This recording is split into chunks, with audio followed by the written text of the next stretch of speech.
welcome to the Canby City Council regular meeting for September 18th, 2019. If you please stand for the invocation and the Pledge of Allegiance. For tonight's invocation, we're just going to do a moment of silence for our first responders and our servicemen and women, both here and abroad. If you just keep them in your thoughts, please.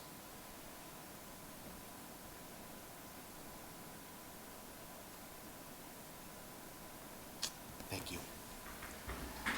I pledge allegiance to the flag of the United States of America and to the republic for which it stands, one nation, under God, indivisible, with liberty and justice for all.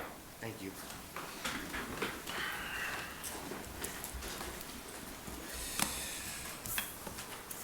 Next on the agenda is the proclamation for POW MIA Recognition Day.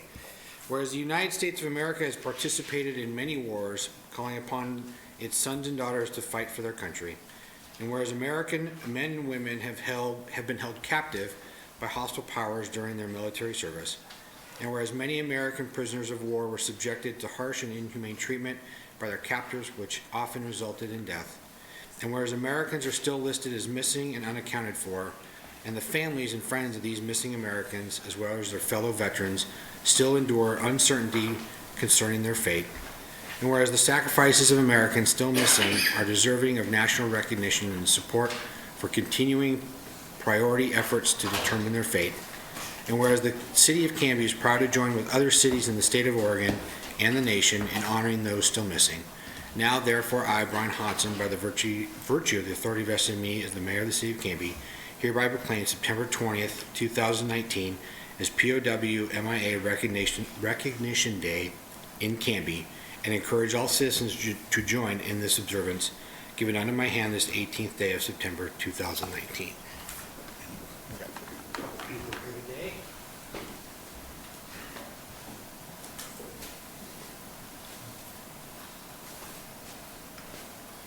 Good to see you again. How are you?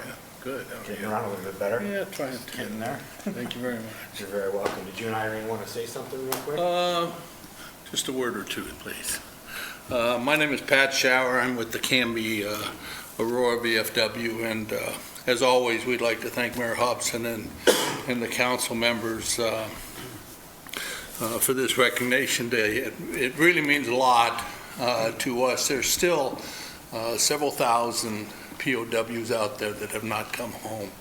They may range back to World War II or Vietnam or wherever, but it's our duty to hopefully bring those home one of these days, and for this we thank you very much. Thank you. Thanks, Pat. Appreciate it. Hi, Irene. How are you? Oh, fine. Thank you, Your Honor.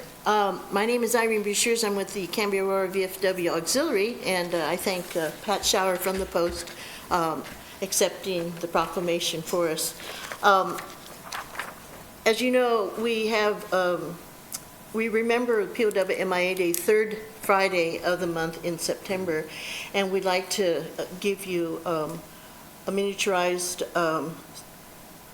poster of the September 20th POW MIA Day, so that you can also remember and just keep them, both POW MIAs, in our prayers. We were very fortunate when we dedicated the Vietnam era memorial. I can get that. Thanks, Scott. In August 6, 2011, and what we were excited to find out was Warnie Newton, who was our POW MIA, his remains were recovered about 2 years later, 4 years later, and with his whole crew from the helicopter, they were all buried at Arlington in one casket, all 4 crew members. And that was the full circle finally being completed. So when we come to you every September for POW MIA, you just remember a local boy that was brought home after 47 years.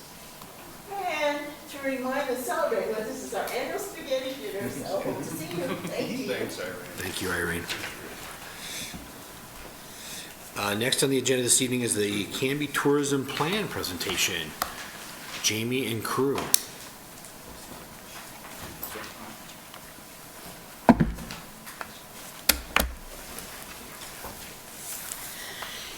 Good evening, Mayor and Council. Jamie Stigall, Economic Development Director.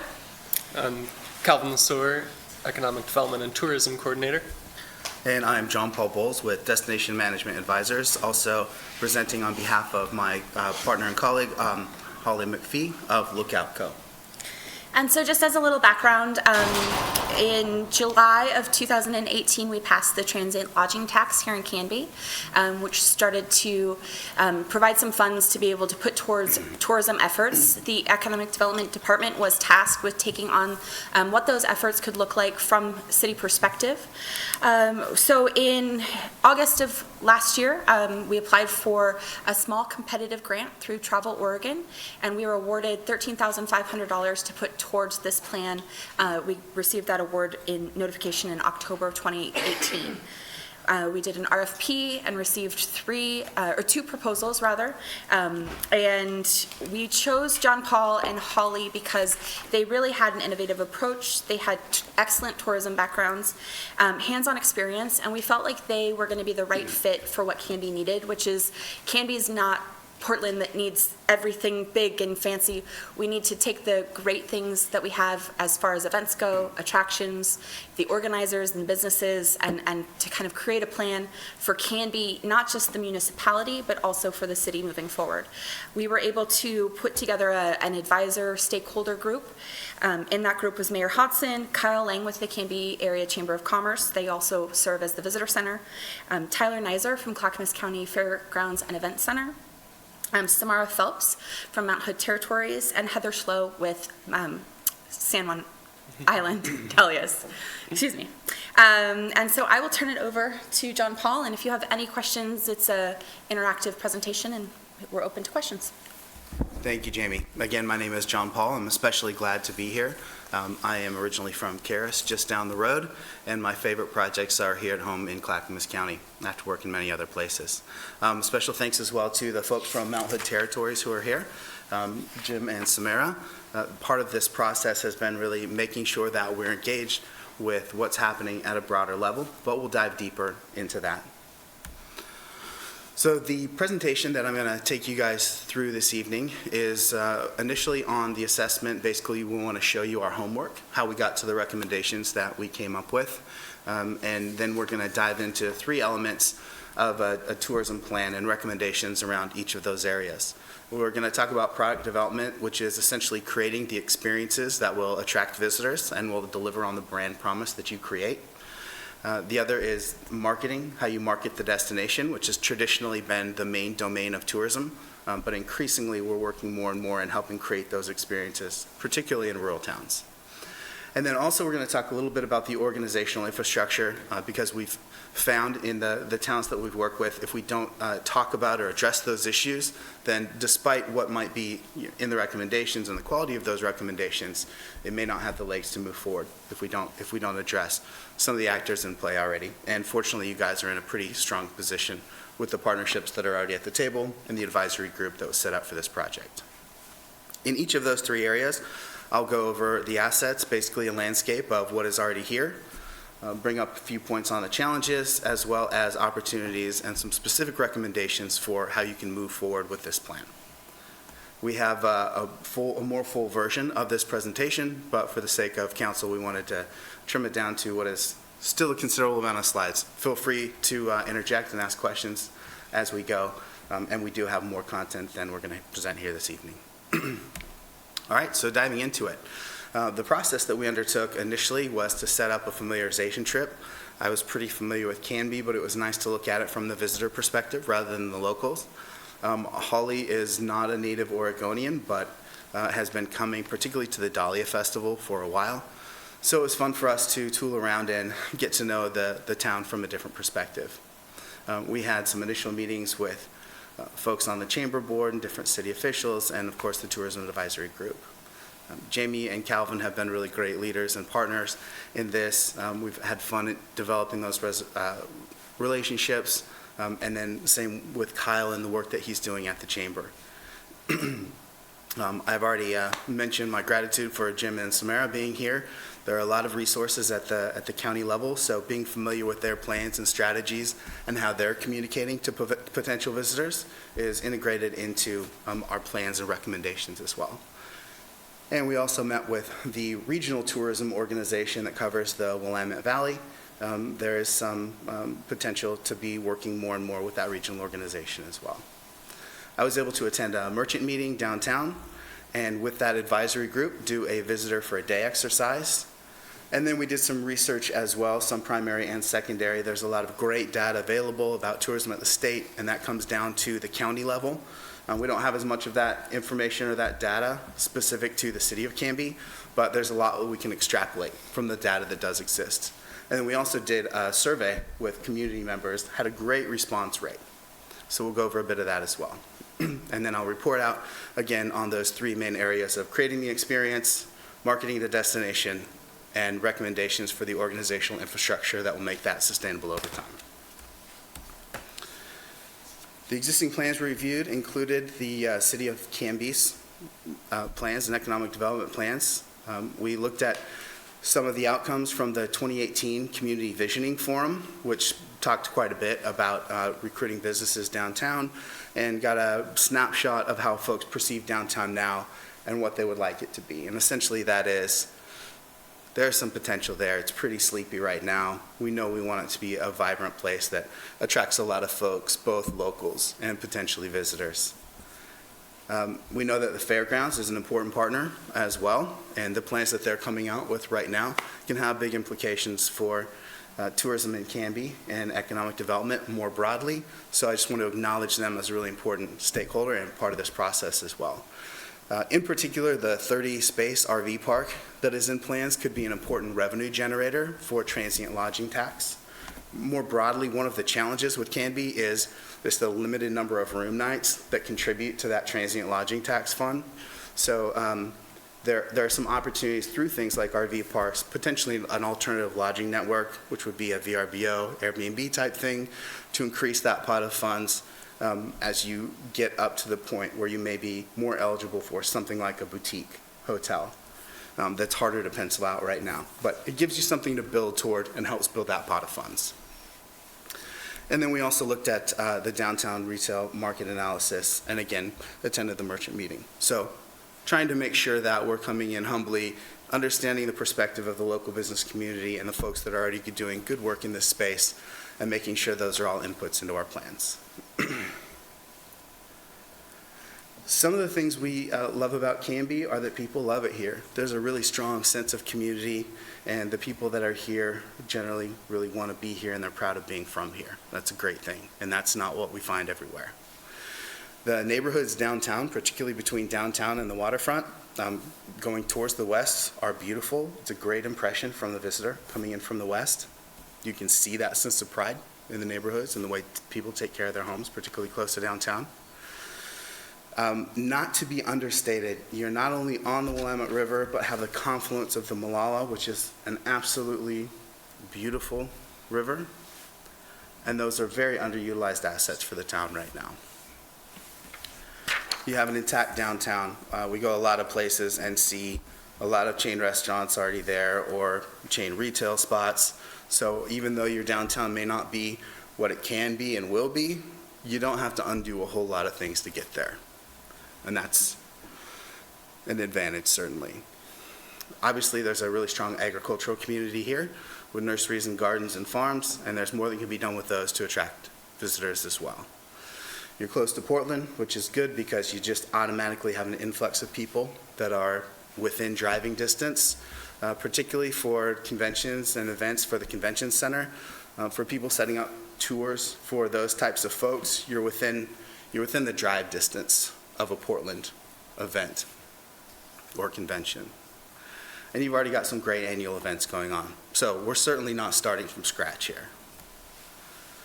Visitor Day for exercise is a fun way to engage that tourism group initially and try to get them out of their normal perspectives on how they're perceiving their role and their town. We ask folks to essentially pretend that they haven't been to the town that they live in before, and to drive in from one direction or another and think about the things that they normally like to do when they're on vacation.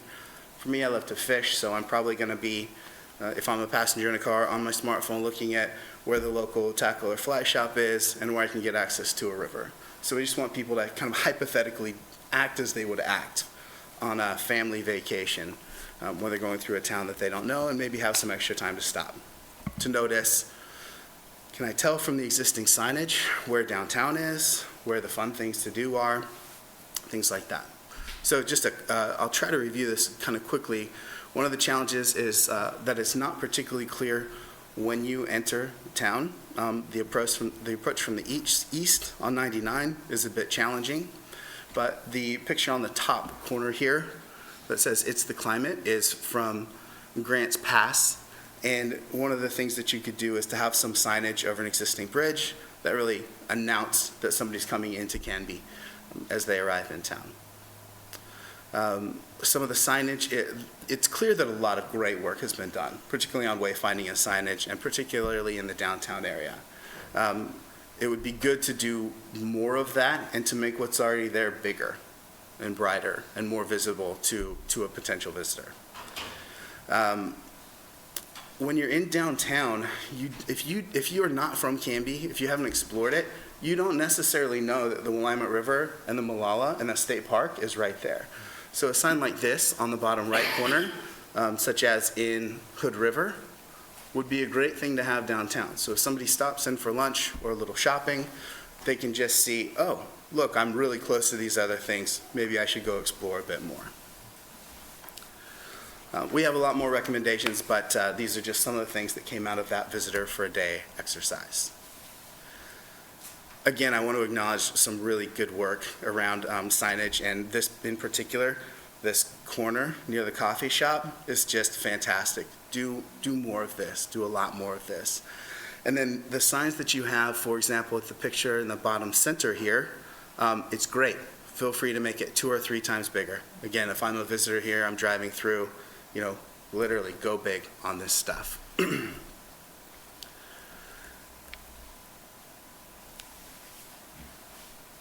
So one of the things that we found in the conversation that came from the Visitor for a Day activity, as well as the survey, is that when you ask locals what there is to do here, or what should you do on a weekend evening, they might send you out of town, and that's a problem that we want to address in a couple of ways. One, in being more clear about what there already is to do, and then secondly, by helping create those experiences, particularly experiences that have the visitor coming into downtown to spend money.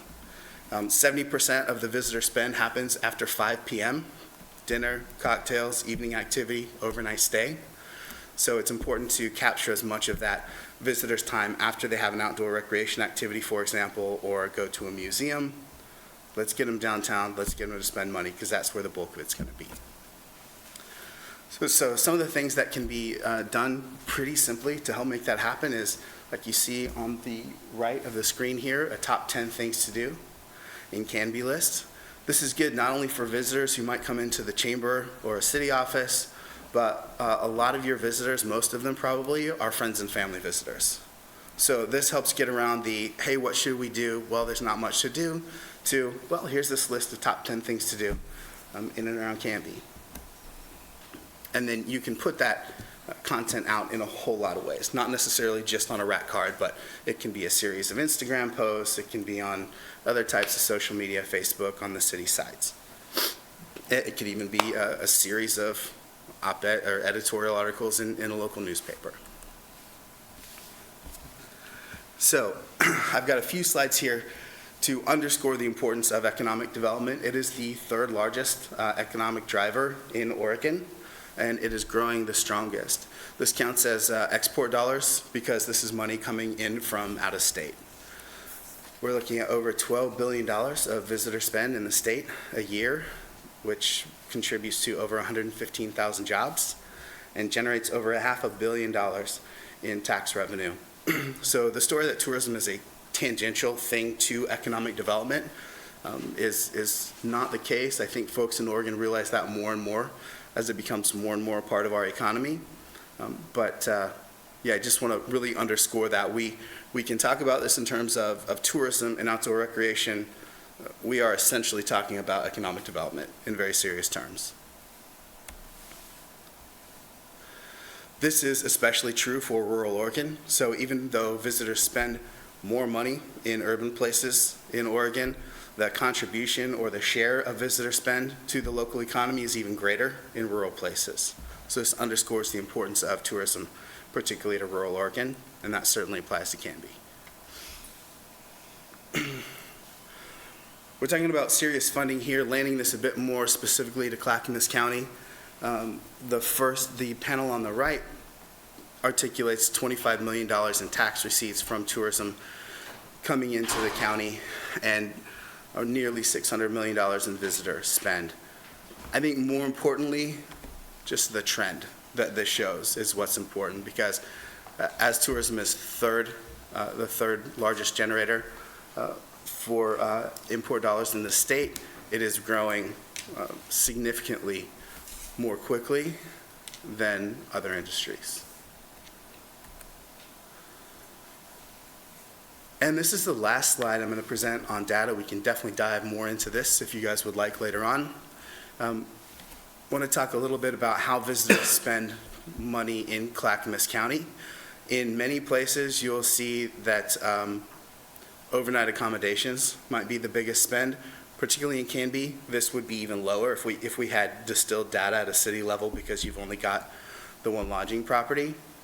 So even though there might not be an immediate opportunity to have a bunch more room nights for Canby, there's a large opportunity to increase spend, particularly around food service, retail sales, arts, entertainment, and recreation. And fortunately, those are things that will also give the most lift to your local businesses and downtown community. So coming towards the end of the inputs for the assessment here, we sent out a survey to folks in Canby. Do you guys remember how many people responded? It was impressive. It was certainly About over 100. 147. Yes, there it is. Cheating and reading your notes. So some of the responses that people gave are probably predictable for you guys. This is a small town. It's got a strong sense of community. It's a good place to live. It's a bit old-fashioned. I think that is probably often a positive connotation. There's a little bit around, hey, it could be a bit closed-minded in places, and that might have some impact on how certain types of visitors are perceived or welcomed. We asked folks if they have concerns about increasing tourism. This is certainly an issue. That's part of the reason I talk in terms not just of tourism marketing or growth, but in terms of tourism management. Sometimes the answer is less visitors spending more money. I don't think that is necessarily a huge issue for Canby at this point, but I want to just acknowledge certainly concerns that folks have about the growth of tourism. That is an issue in Oregon, and something that with proper planning and buy-in from local leadership, you can get ahead of and stay ahead of. So people know that 99 is a bit of a mess already, and they don't want to see tourism cause more traffic there. There's some doubt about why folks would come to Canby as a tourist anyhow. They don't want the small town charm to be diminished or ruined by too much tourism. And then back to the, we had a bit of a bump on the potentially closed-minded as a characteristic, so maybe some concern that minorities or other folks might not necessarily feel welcome. When talking about tourism in terms of economic development, there's, heads nod and folks really buy into it. So about 15% of respondents said they had no concerns about increases in tourism. In general, we didn't see this as a big flashing red light, particularly with the recommendations that we're going to share. I don't think that there's a big risk that you're just going to be overly inundated with tourism and it's going to cause problems in town. So this is the start of where we'll get into recommendations around experiences, marketing, and organizational infrastructure. Any questions or comments before we dive into that? Okay. So at a high level, some of the big opportunities that we see for really strong visitor experiences in Canby are the rivers. Excuse me. Agritourism is a big driver in Oregon and specifically in Clackamas County. And you guys are well positioned to take much more advantage of that with your nurseries, with the Swan Island Dahlia Festival and the farm there, and an existing farm loop. There's major redevelopment happening just downriver at both the Westland Mill site and the Blue Heron site, and hopefully a recommissioning of the locks. So as a community just upstream from that, there's a whole lot of potential for you to be ready to take advantage of the increased visitation that will be coming inevitably in the next few years. A big part of my plan would be to draw folks from there, from that destination driving asset that will inevitably bring people, and draw some of them into Canby. Excuse me. We debated having downtown development as one of the pillars or one of the buckets that we recommended around developing experiences in Canby, but we found it so important that we wanted to include it as a cross-cutting theme to each of the other recommendations rather than a standalone. I also want to acknowledge the importance of history and culture. The heritage of this place is incredible. End of the Oregon Trail. You know, we all know that the opportunities that are there. I think that Canby is perceived as kind of just outside the end of that right now, and there's some things that you can do to tag on into the story of the history and culture of Oregon and the end of the Oregon Trail. So now we'll talk specifically about a few of these opportunities: river recreation, agro and culinary tourism, before we get into marketing. So in terms of river recreation, this is a rendering here that I believe the firm Snowhetta did for the river walk and potential redevelopment for the Blue Heron site on the Oregon City side. I'm sure you guys know that the site has recently been purchased, which should hopefully expedite some of these development plans that have been on hold for quite a while.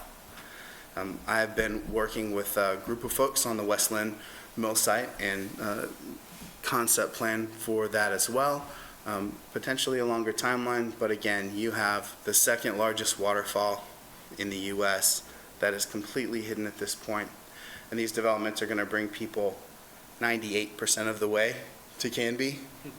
Well, let's do some work to get ready to bring them that next 2% of the way. And let's use the river as that asset, that funnel that draws them here. I think there's a whole lot of potential for river recreation or river tourism, essentially people getting up this far to the river from a large urban area, from Portland. As a local kid who likes to fish, I'm in the Willamette River in my boat sometimes. If I could take my family up the locks and cruise up here, I will absolutely do that, and we'll make overnight trips of it, whether it's camping or finding a little B&B to stay in that we can hike, walk, or cycle into.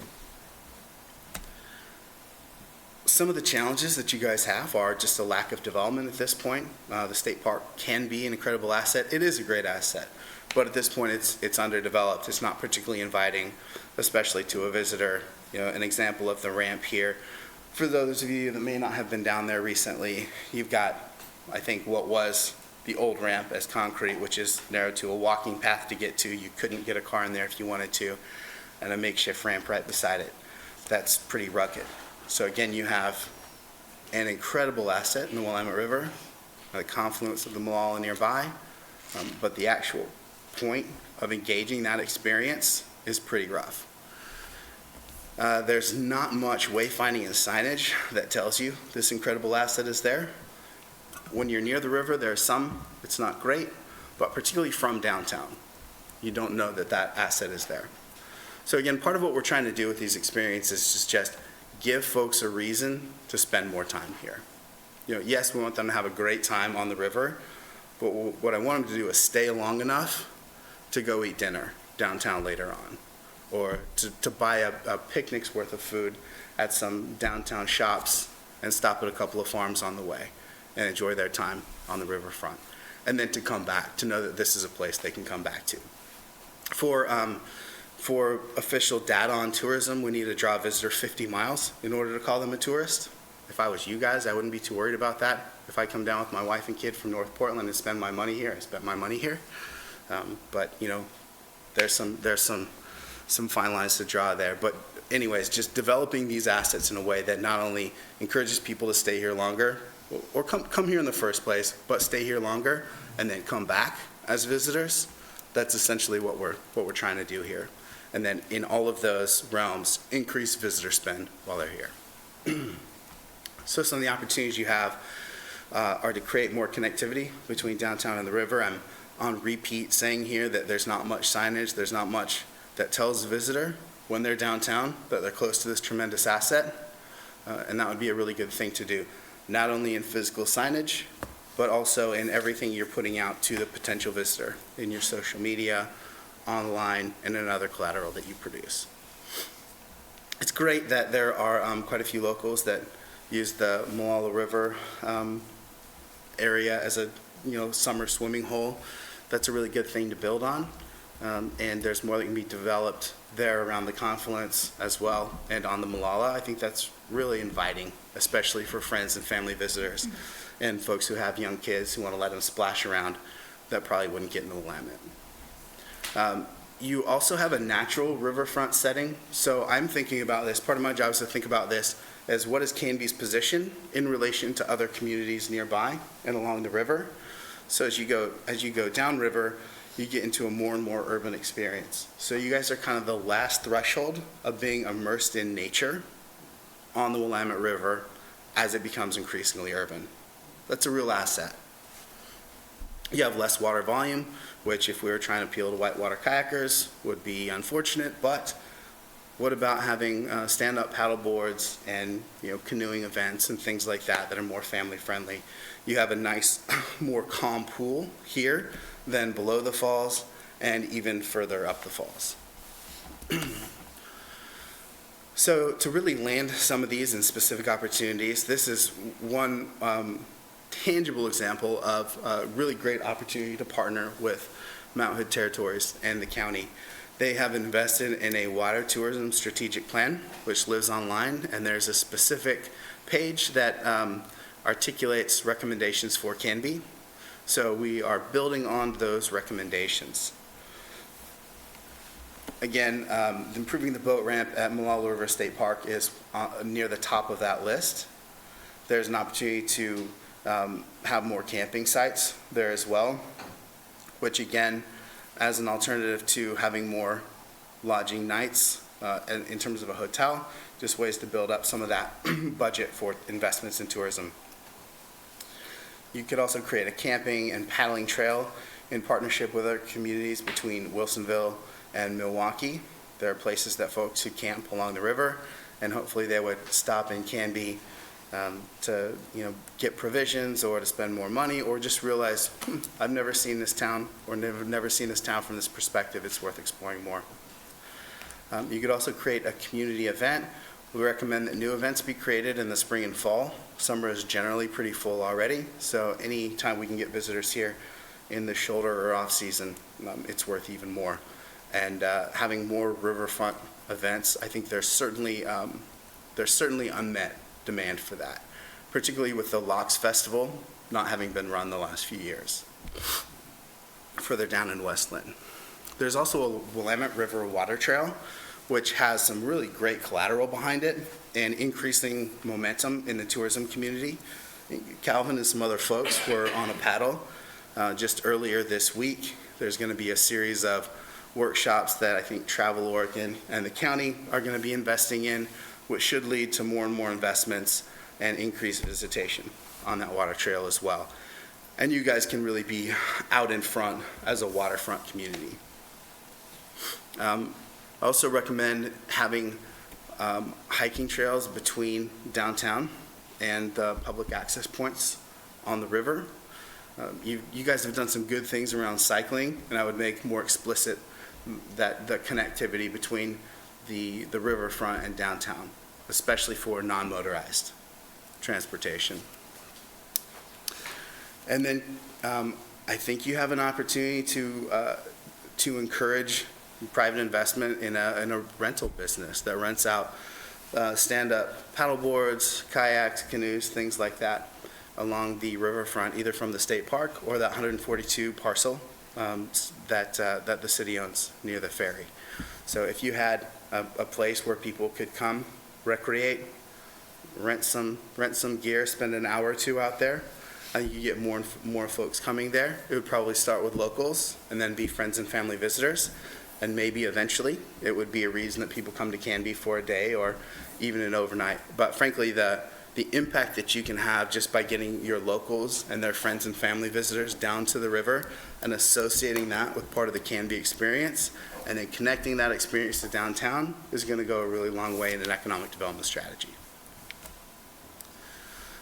Moving on to culinary and agritourism. Again, incredible festival in Dahlia Farm already. You have several nurseries, you've got the farm loop, you're close to wine country, similar to the end of the Oregon Trail. This is something that you guys can, I agree, tap into and have it be either a point of departure for wine country visitation and keep folks in Canby and include Canby mentally in that broader picture of a wine country experience. And of course, you've got seasonal farmers markets. In terms of culinary, the consumption of the agricultural assets, you guys have a little bit. You need more to really become a destination, but there's some good beginnings here, and I think having a focus on recruiting downtown businesses that are related at all to your agricultural scene would be a particularly good thing. So you've got a few businesses there already. I think the new restaurant coming into town is going to be a big, yes, Very exciting. yes, with great pedigree on veritable quandary. There's a Portland foods scene that I think can follow that in, and then get more knowledge on Canby and the surrounding area as just a wonderful bread basket for the valley. Some of the obvious challenges are just seasonality. A good part of the seasonality is that it extends your fall season, extends your summer into fall if you have visitors coming for harvest and farm-related activities. Honestly, some of the producers that are on the farm loop or that have signs out that seem welcoming to visitors aren't ready to have visitors on site yet. So you turn in from the road thinking, there's going to be, the thing I want to buy here. And it's run down. It's not the experience that a visitor wants to have. So working with those local business owners on how they present themselves to the public could be a really good tactic as well. Again, there's not a lot of value-added product from the agricultural products. So while there's a lot of raw goods and pretty nurseries and nice farms, it would be good to have more value-added agricultural products that are consumable to sell either downtown or just as packaged goods that capture more of that visitor spend. And then you have competitive nearby markets, which we're going to have to convert into an opportunity, because if somebody is visiting the Willamette Valley, Canby's not going to rise to the top of their list over Portland or wine country as a culinary destination, but we could potentially make it a tag on, an entryway to wine country experience. Something like that. So some specific opportunities here under culinary and agritourism are to add a signage system to these individual agritourism businesses. Have a consistent look and feel so that people know that they're going to be visiting a farm that is on a farm loop that has lived up to some type of standard of visitor experience. Work with those local farms to tidy up a bit, those that need to, or have a better presentation of their goods, a better way to just leave money in an Honest Abe system or a point of purchase system. Have more consistency of experience with those on-farm experiences. Again, you have a few that are incredibly well dialed in, which is a bit confusing to the visitor. Take it from me, just exploring a bit more here lately. You go into one and you have, it's very nice, it's well kept, good sales experience. You see a sandwich board on another, you think maybe you'll get the same thing. You get in there and, it's a mess. You don't know where or if you can buy something. I've had women even say that they just turn around because they don't necessarily feel safe or that they're on the map in that experience. There's an opportunity also to have a local labeling type of campaign where the value-added products that do come out of Canby could have just some type of sticker on them. And that in that you could have a suite of value-added agricultural goods from the area that are displayed together in downtown locations, at farmers markets, in the visitor center office, other places as well. I think a seasonal shuttle between downtown and the river and the Dahlia Festival and seasonal farms could be great. You might not have enough demand to do it for more than, say, 4 months a year, but if you did, even if it needed to be subsidized for a while, to really drive home tangibly this connection between downtown, where you want your visitors to spend their money and explore local businesses, where you want new businesses to come in, and these really nice on-farm experiences and waterfront experiences help make that a really smooth connection for the visitor. It would also go a long way in freeing up some of the congestion that you have during the Dahlia Festival, and it would just make it real easy for folks to, instead of coming into the festival, having kind of a crowded parking experience, having a great time, getting back to their car and sort of being ready to leave that, if they could just hop on a shuttle and be downtown, or they're on a loop and it takes them past one of your parks on the river. It's a really good opportunity to show off Canby to these visitors that are already coming for a great event and show them what else you have to offer. Not to mention increase the probability of that visitor spend in town. And then along with that, again, you guys are doing a lot of good work in downtown, but I think having a particular focus on recruiting restaurants with some kind of local food tie-in or especially food shop, it would be really good for differentiating Canby as a local food destination, which you certainly have the potential for. The big idea here is just to really own the Dahlia Festival and the idea of dahlias. I love that it's integrated into your brand as a city, to the logo. There's a festival in the Netherlands called Keukenhof, which is just people from all over the world come to the tulip farm there. They've got incredible experiences. They've got, places to buy things. So they've got walking trails. Obviously, it wouldn't be an overnight transition to really blow the Dahlia Festival out, but Canby as a city can really adopt this brand, this idea. You guys can lead with it, and I think you could really integrate it into downtown. So some of the ideas we kicked around were having, bouquet making classes in town, right in downtown in the gazebo. So you're drawing people from the farm and getting them downtown. Make this a town-wide event. Now, moving on from developing the experiences to draw visitors here, we'll talk a little bit about destination marketing. Just want to open the floor again to any questions or comments before we get there, and we are probably about 3/4 of the way through the presentation at this point. All right. So marketing is what I think people traditionally think of in the realm of tourism.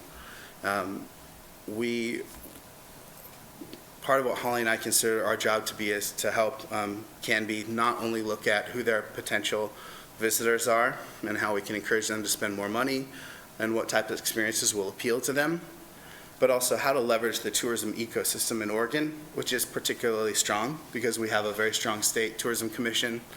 And fortunately, you guys are in the county that has the strongest, most competent, best funded tourism organization. So you have a couple of levels up that you can really channel your funds and energy through if you do it strategically. In other words, with the budget that you have, even if you spent all of it trying to get a few people's attention, you'd have a really hard time. But if you spend it strategically going through the existing channels that already have big audiences, you can get a whole lot done. And part of that too is thinking of Canby not just as a town, and certainly not thinking of it as a town potentially in competition with Aurora or Oregon City, but thinking as visitors do, as we all do when we're on a trip, about the destination more broadly, and then how you might get drawn to a specific town or a specific destination or experience once you're already in a region more broadly. So it is a good thing that Oregon City has this connotation of heritage and culture in the end of the Oregon Trail, and Aurora has antiques. Think about how you guys can tap into that, how you can both differentiate yourself to draw people here once they're in the Willamette Valley and in Clackamas County and in this part of the county, but also how you relate to those other towns as well. Just to give a real quick overview of the ecosystem, the tourism ecosystem, obviously you have Travel Oregon as a very well-funded state tourism commission, right now capturing 1.8% of transient lodging tax.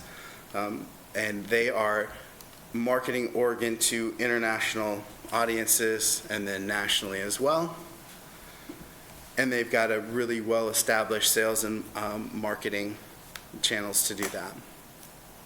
You have, as regional destination management organizations, the Willamette Valley Visitors Association, I believe, Travel Portland, working in metro areas, potentially reaching into Canby as well. And then I would say probably even more importantly, Mount Hood Territories, with the really strong strategies in place for the types of experiences that they're branding the county with and investing in locally, particularly that river recreation strategy that we talked about before right now, but agritourism as well. And then with a really strong presence on the web, they know who the target visitors are for the county. They have profiles of them.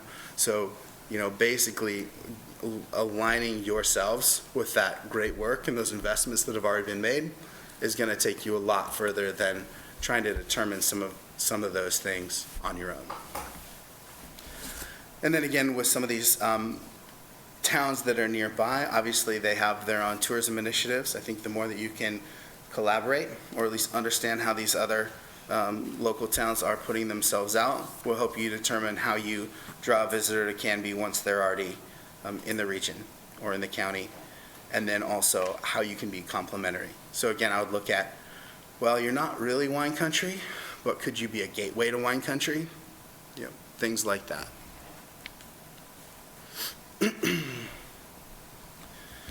We've gone over a bit of this, but again, Travel Oregon has a very robust budget and group of professionals that are working on these things. I'll show you the city page for Canby on their website. Again, the point of that being, creating content that you can get out through Travel Oregon and through Mount Hood Territories and through an RDMO is really the way to go. Even if you spent all of your money on a website and a logo, which are kind of the thing that a lot of smaller towns just want to just go ahead and throw their money at, you wouldn't be driving traffic to that site. Like Travel Oregon and Mount Hood Territories are already driving traffic to their sites, so get your content out through them. Continue to do what you're doing with web and social. That's great, absolutely, do it. But rely on these partners as well. Again, to the point of marketing, you can create content and repurpose it time and again on these different sites and through social media channels and through rack cards and through brochures and through trip ideas and through itineraries. So some reasonable investments in content can go quite a ways. Quick shot of Canby's city page on the Travel Oregon website. So again, in terms of search engine optimization and web maintenance and all the things that go into promoting a destination online, Travel Oregon is way ahead of the game, not only relative to other states, but just compared to what destinations within Oregon can do on their own. So having more content that comes out through this channel would be a really good way for you guys to go. You can also use it on your sites locally as well. But I would bet a lot more people are going to find it through the Travel Oregon website. Again, we're not starting from scratch here. There's a lot of really good stuff out there already. But again, I would just refer you to Travel Oregon and Mount Hood Territories as great existing marketing funnels for you to tap into. So quickly, a few specific recommendations in terms of marketing. Again, we really like that the Dahlia is integrated into your brand as a city.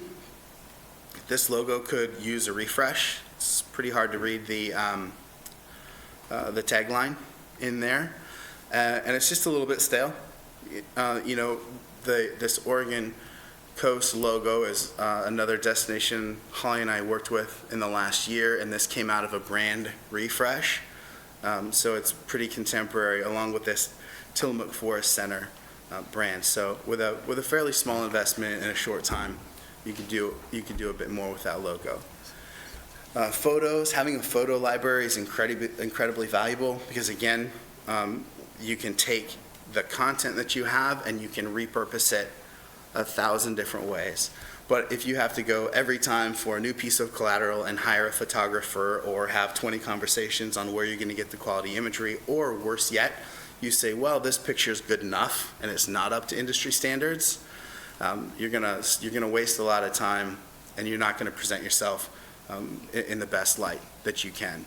So simply creating a professional photo library that could be shared amongst the city, the chamber, the fairgrounds, so that a group of people with permission, the licensing on these photos, can use them for their promotional materials. Or when you get a request from Mount Hood Territories for some type of 2-day itinerary, you're just ready to go. You can produce that collateral. And then updating your website and having it be more mobile friendly would go a long way as well as creating that top 10 list of things to do in Canby. Just a quick side-by-side. The Visit Canby site is, it's okay. This example of Travel Southern Oregon, one of the regional destination management organizations, is a really good snapshot of contemporary industry quality. Also, I want to point out the Visit Canby mission that's on here.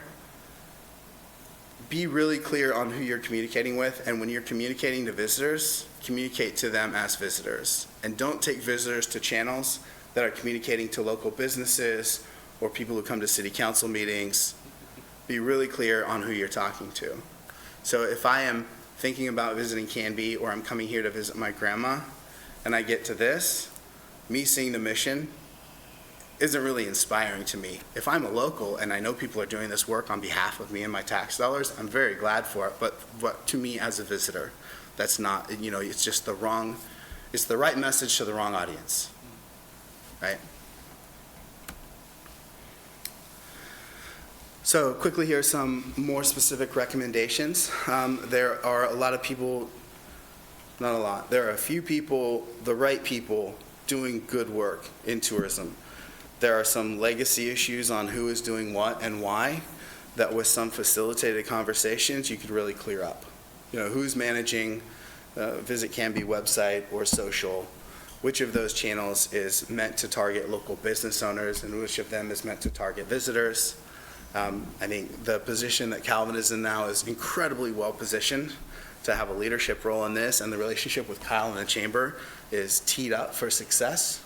So have those conversations and take the next step in really figuring out who does what and why and with what resources. I would also look at just have an audit. What's out there already? What brochures are there? What events are being run? Who's producing what? You'll be surprised if you see all of those things on a table together. That from the visitor perspective, there's not necessarily a consistent look and feel or message about what the town of Canby is as a destination. It's more conversation than actual big pots of money or long work plans to take care of some of those things. And then just bring in some extra expertise and refresh the brand and get that database of professional visitor-facing images in place. In the short term, you can do a quick website refresh. Doesn't have to be a big, huge investment. Let's just bring it up as much as possible to industry standards, contemporary standards there. And then get a list of priority collateral. Again, that top 10 list of things to do in Canby could be a really pretty quick double. And then look at the other types of collateral that you want to produce. And again, have that conversation with the marketing department of Mount Hood Territories and with the folks at Travel Oregon, because you want to get them content that they're going to get out into the world. So you could look at what you want to do in the short term that's pretty fundable with budgets you already have, and then create a list of priorities over the next 2 or 3 years. And then again, once you have that critical mass of content, you can repurpose it in a lot of different ways, and then add some more as you go to refresh it.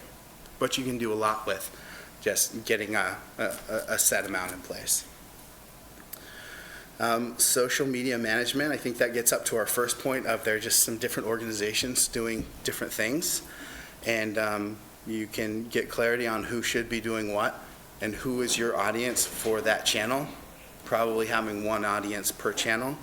And with that, having a smaller budget for tourism, this is the type of thing that you can engage, a high school senior project in, and get some content and continuity going there. The Chamber's doing a great job managing the visitor center, and that's obviously a strong ongoing role for them to play. We've talked some about business recruitment into downtown, so there's really, again, a clear and strong role for the Chamber to play in working with these local businesses. Perhaps it would be outside of Calvin or the city's role in economic development to go on farm and help enhance that visitor experience, but that's the type of thing that the Chamber is really well positioned to do. And again, helping recruit businesses, particularly that have an agro, tourism, or a culinary theme into town.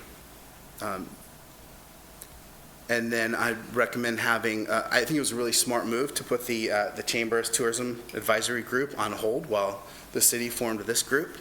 Have a conversation, see if there's a need to maybe merge those groups, keep the folks that are already around the table engaged, and then have monthly or quarterly meetings once you've sorted out, who's doing what, why, and with what resources, and for whom.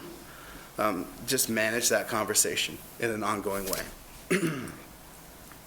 And then in terms of marketing, I've said it a few times, but just to dot that I one more time, have that conversation in tandem with the county and with Travel Oregon.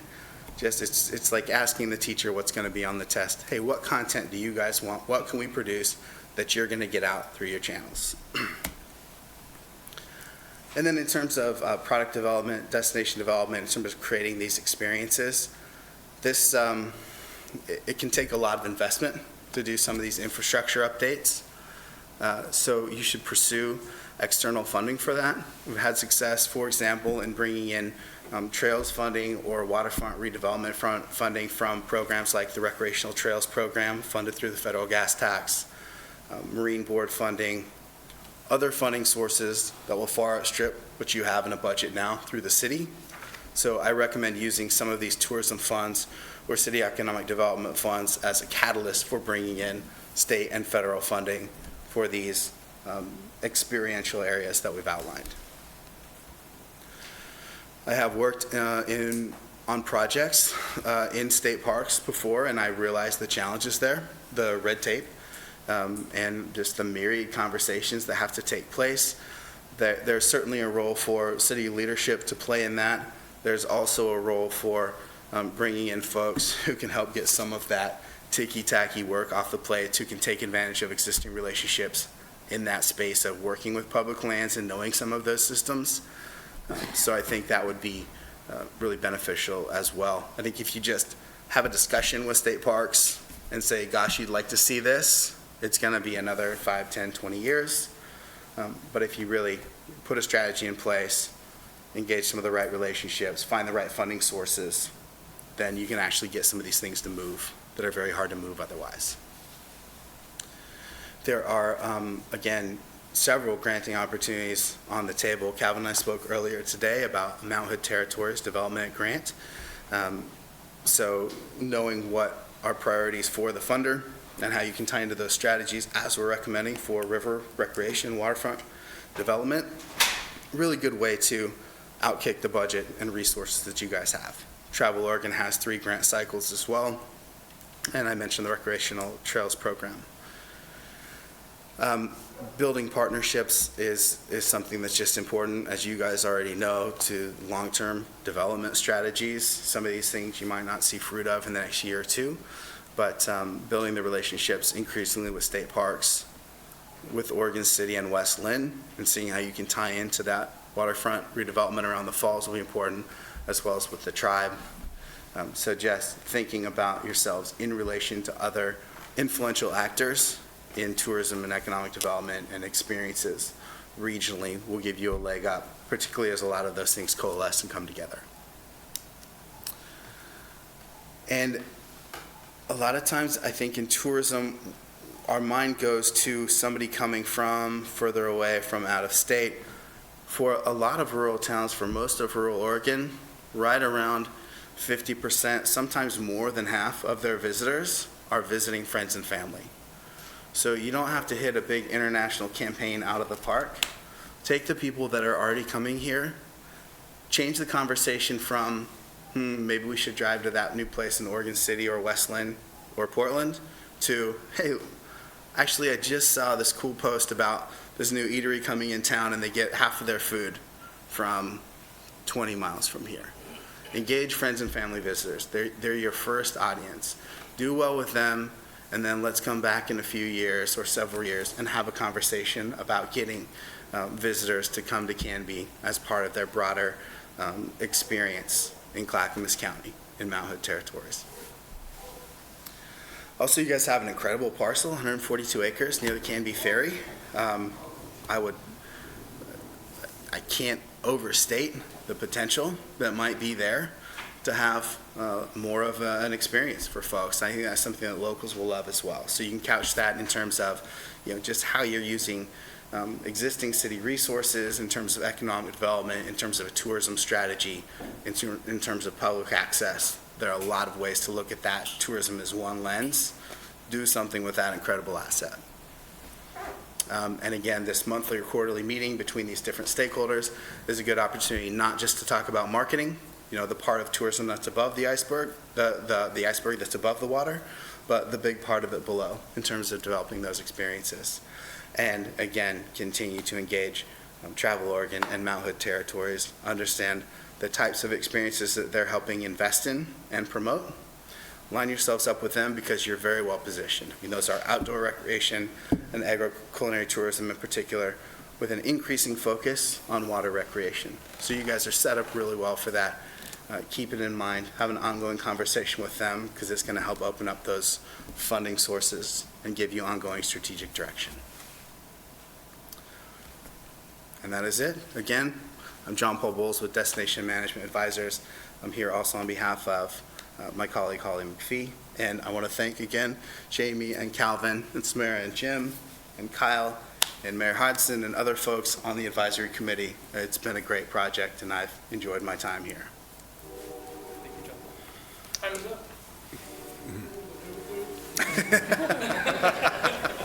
John. Question for John Paul and Jamie and Calvin at all?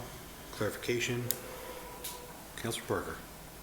Mayor, I think this was a comprehensive presentation, and I wanted to ask you about the timing of the rest of the agenda here on whether we have time to invite our friends from the county and the chamber up for a minute to give their impressions. I think we have plenty of time to do that. I think it's important that we do that. And also, I would be interested in hearing from our Parks Committee as well. So I think I've gotten a good idea of where we're headed here. But I'd kind of like to get some perspective from inside outsiders, if you don't mind. Absolutely. That's fine. And I would encourage everybody to do a familiarization tour of Canby. Just spend a day, an hour, 15 minutes going into a business or to an attraction that we have and pretend like you're from a different place. We've got so much to offer, and when my family comes or when my friends come, they're always blown away by what we have to offer, and I think sometimes we can get bogged down in the day-to-day and forget. So it was great to do that have that experience and do that tour. We did it in groups and it was really, really fun, and I intend to continue to do that, and I would encourage everybody to try and do that as well. Great. Kyle, do you want to come up and thoughts, share anything, Samira? I'm shy. Are we all coming up? Yeah. So I appreciate John Paul's time for that he spent with all of us. They came out multiple times, spent multiple afternoons with us, really kind of experiencing our town, trying to look at it from multiple different angles. I do think we're in the unique position right now with the nature of our organizational relationships to do a lot of really good, fast, quick work with low economic impact on the city. I mean, just let's gather our collateral and look at it across and try and build an identity. I think the chamber is on board for many of the suggestions presented here today.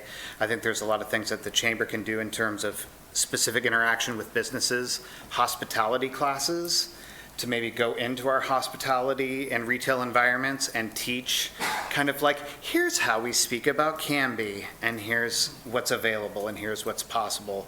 Let's not send our people to Wilsonville. Let's not send our people to Oregon City.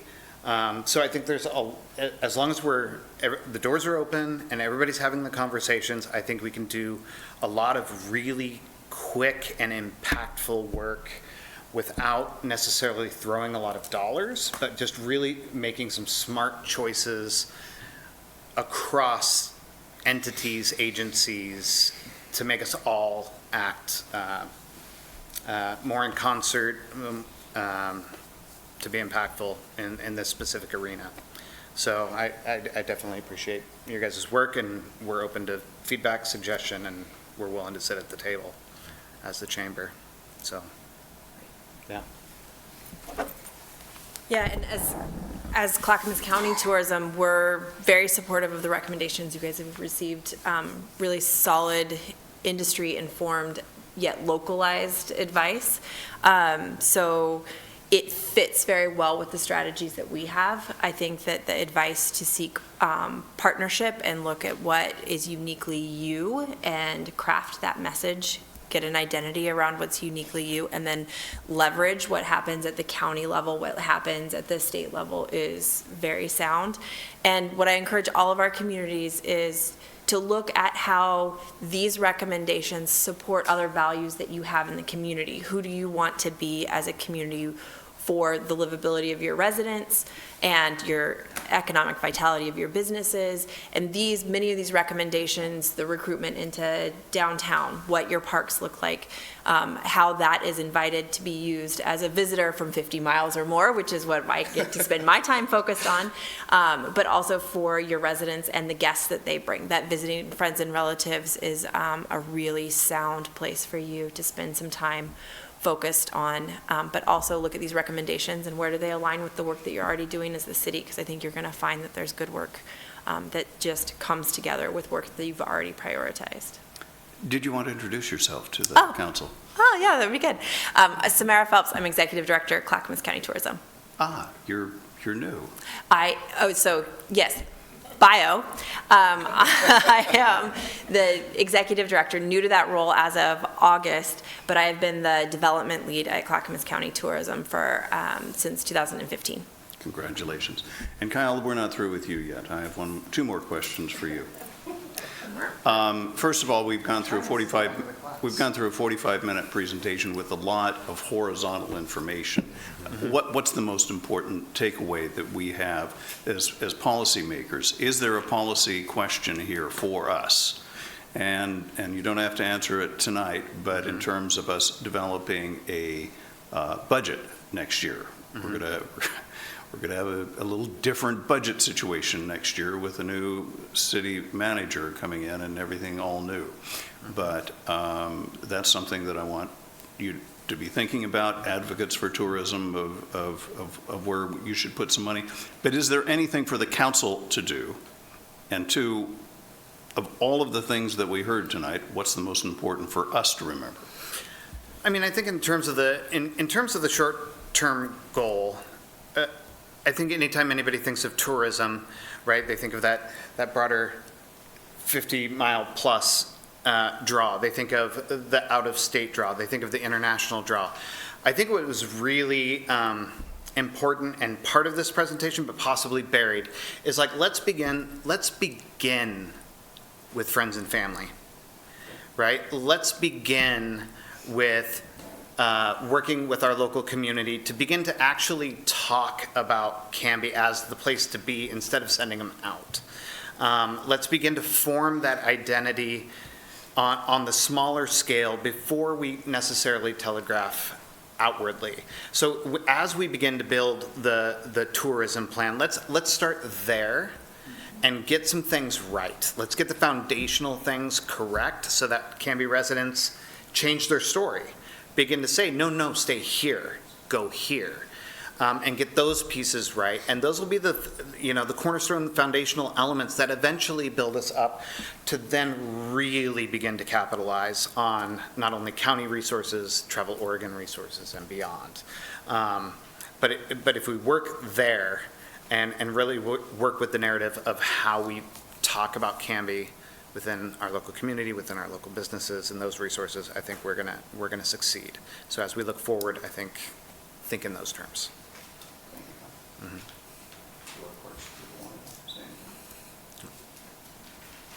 Gentlemen in the back, Barry and Chief and Mark, did you have anything, share thoughts from a Parks Board perspective on this? From a Park Board perspective, I think it's very logical. Come on up. I need you to come up here, Mark. Thank you, folks. Appreciate it. I'm Mark Freebwasser from the Park and Rec Board, and I would say that what the Park and Rec Board is trying to do is actually build up a vibrant park system with sports complexes and other reasons to bring people to Canby. Once we get them here, we can send them off to the Dahlias, to downtown, do other things, but we can't do anything unless we get them here. And we need more than a splash pad. So, thank you. Thanks, Mark. Yes. So Jamie and Calvin, if you wouldn't mind coming back to the table and I guess to put a bow on this presentation. So John Paul, thank you very much. This is, even being in the conversation, there's a ton of actionable items here. So what's next? So what are the next steps for you, for us? Sort of the first thing that we talked to John Paul and Holly about was what this is for us, which is really a roadmap. And thankfully they have experience working all over the state, all over the world for that matter, and can really contextualize Canby. And so we know that these recommendations have sort of the bigger picture, and it's just extremely helpful. A lot of these things, maybe we had a hunch that could be done, but having real marching orders is good. And a lot of these things we have worked on and we are working on, but there's a lot of new opportunity right now. I'm participating in the Willamette Valley Visitors Association Travel Oregon Rural Tourism Studio, which is being organized around the Willamette Water Trail, which includes all of our Willamette access sites. And I'm staff liaison on the Bike and Ped Committee, which is also working on the Molalla Forest Road and the Logging Road Trail potential for an extension, which also ties into tourism and cycling.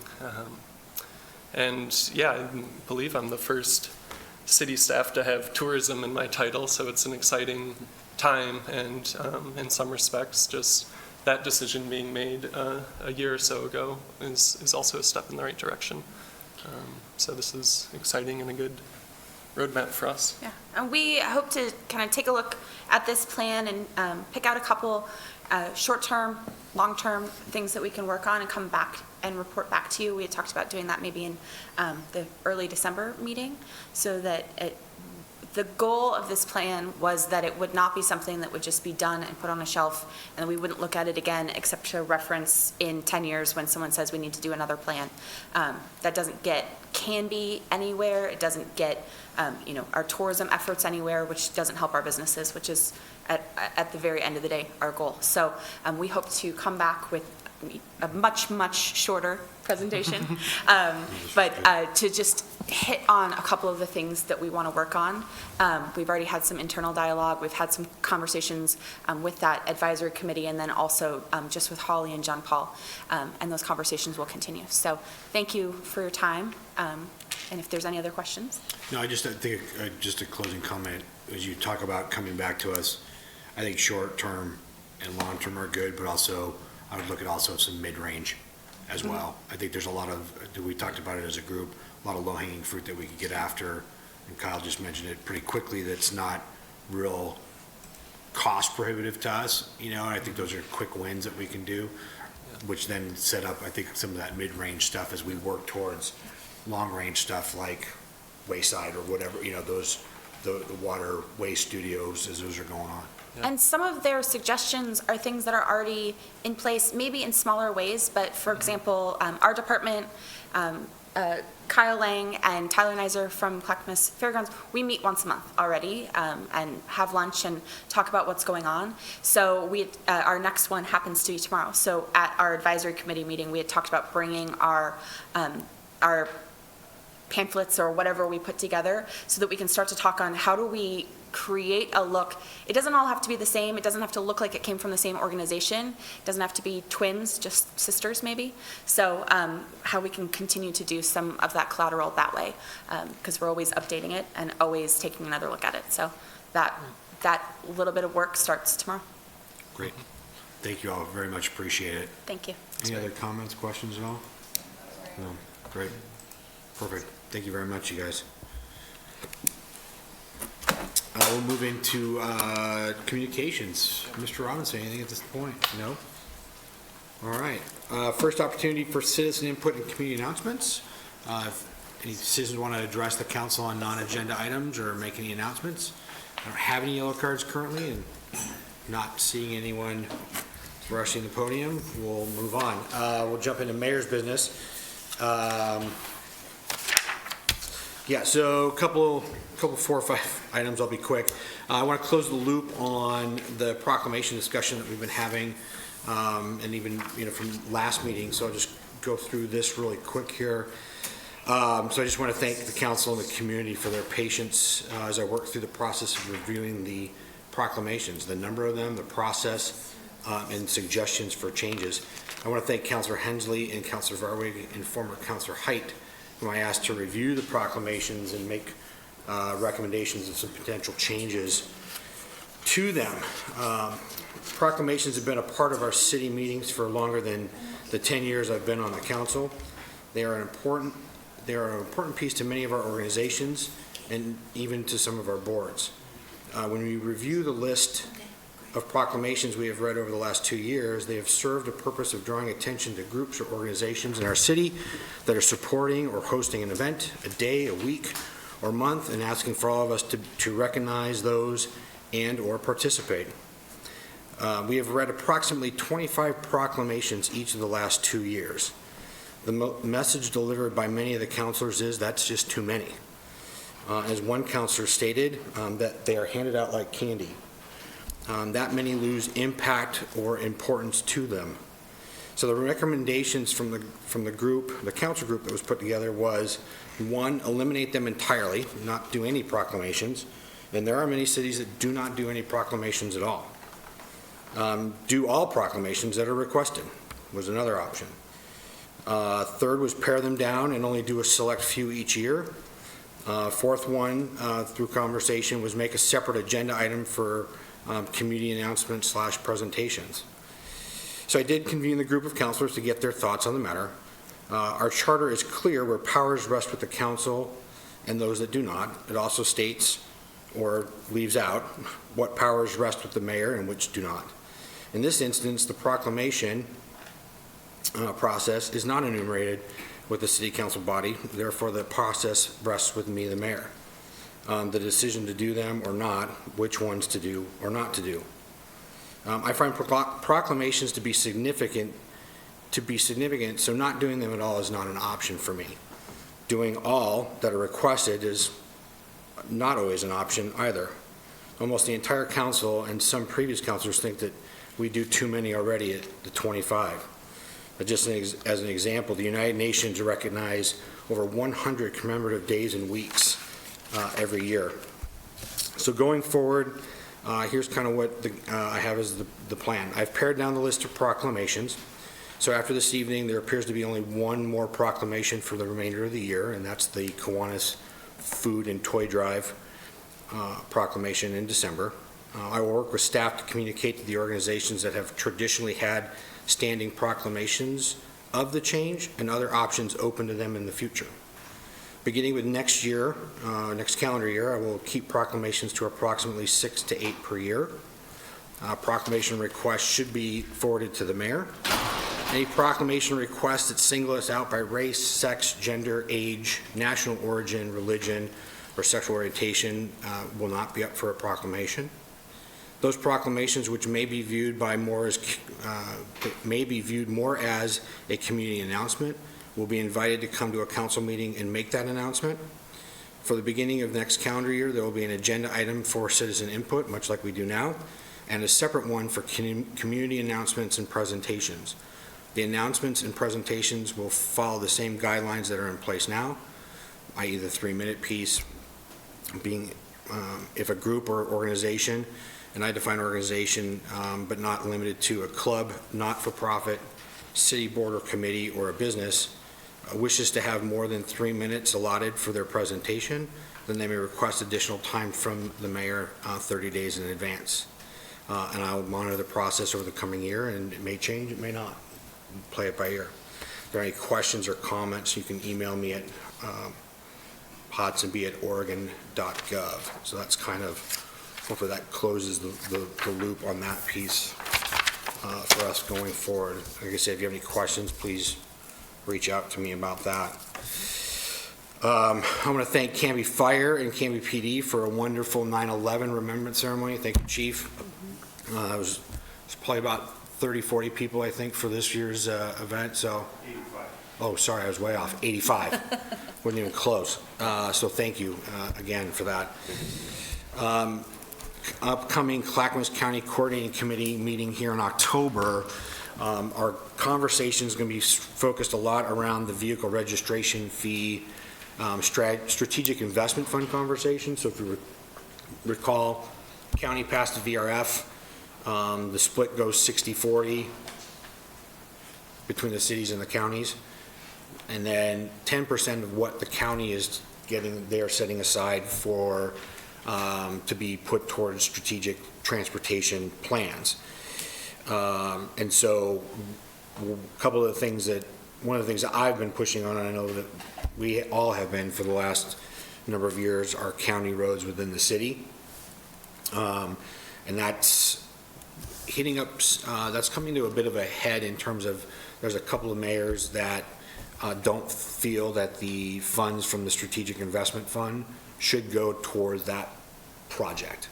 There are cities that they don't want to take over the county roads, so they don't want to use any of that strategic money to go towards upgrading county roads within other cities. So that's could be a potentially heated conversation, I think, at the next meeting. Yeah. Yeah. The other, so special projects piece, so for example, like the Walnut extension we're talking about going into 99, that would be eligible for hitting the project list to potentially get funds from this fund for that project. The South Ivy project would be another one that would be, though that's worked on, we're going to hear that IGA this evening with for the county. That is a project that we could go to say, hey, we want additional funds because we want to do an additional item in that project, or to lessen what we may already be on the hook for. So those are just examples that are coming up in terms of the strategic fund piece. We have an extensive TSP. There's a lot going on in the county. So one of the goals here when Mr. McClure gets on board is to look at TSP pieces that we might be looking at getting into this conversation with the county and C4. And the other piece is the roughly, we'll say $330,000 each year from the vehicle registration fee that comes into the city. How do we want to leverage those funds as well? So those will be conversations coming up on that, but I just want to let you know about at least the imminent conversation about the Strategic Investment Fund. Last night was the Park Advisory Board meeting. We had some dialogue on the we had a very full agenda last night. I remember last time we went 2 hours or 2 hours plus. We had an initial look at some of the amenities for the splash pad. So they reviewed that and made some recommendations to send back. Ryan will be bringing back, I think, to you, Rick, to fine tune what potential items could go in the splash pad. We also had a conversation about the Park and Rec kind of board and what they want to maybe accomplish in 2020. So that conversation just really kind of talked about that. There's a little bit in that memo, which we'll talk about later in our packet. And then we spent a lot of time talking about the Ackerman project. So I know I've not brought that up. It's not a dead conversation. It's still a lot occurring on the backside of it. I recently had a meeting with one of the members of the YMCA Board of Managers about this project and telling them kind of some of the workings of potential partnerships with Adult Center and the school district and Ackerman as a building, and they are very, very interested in continuing to have further dialogue on that piece. So I will keep you posted on that. There was a conversation about a potential, and I want to test or find out from you, your desire of a joint meeting with the council, the park board, and potentially school board. Is that about this project and just maybe parks in general as it relates to the school district? Is that a dialogue that this council would want to wade into as a group meeting? Or no? I don't. Yeah, it wouldn't hurt. Just what I'm always gun shy about with large meetings like that is that there be a very purposeful agenda. Okay. And that the topics have matured enough through the respective leaders of the groups that they're ripe for discussion. Okay. I would maybe add to that I would like to make sure before we have a joint meeting that we as a board have had a meeting to discuss it as well, because I'm not sure, we talked about it quite some time ago and a lot has occurred since then. Mm-hmm. And as a group, we haven't really sat down and talked about it in a workshop session. And I think that would be valuable before we do a joint meeting with two other boards, that we at least know from our position what our stake, expense, interest, and investment, all of that is, so that, we've at least had that conversation first. Okay. And I think it might be prudent to do that before we, set or even agree. I mean, it might turn out that we don't, I just think that would be a great first step. Okay. Not sure. Oh, not sure, and I'm seeing a lot of head nods to Councilor Spoon's thoughts on, so a lot of, that sounds like a, I think that would solve a lot of the not sure. Sure. I think if we met, we would either know if that was something. well, and I think too, that goes back to, and I know we were putting money, budgeting for, kind of looking at parks in terms of master planning and what does that look like, and that helps, I think, tailor that conversation as well, so that is workable items. I apologize for not immediately knowing the composition of the school board. Have the new members been seated? Yes. Yeah, in July.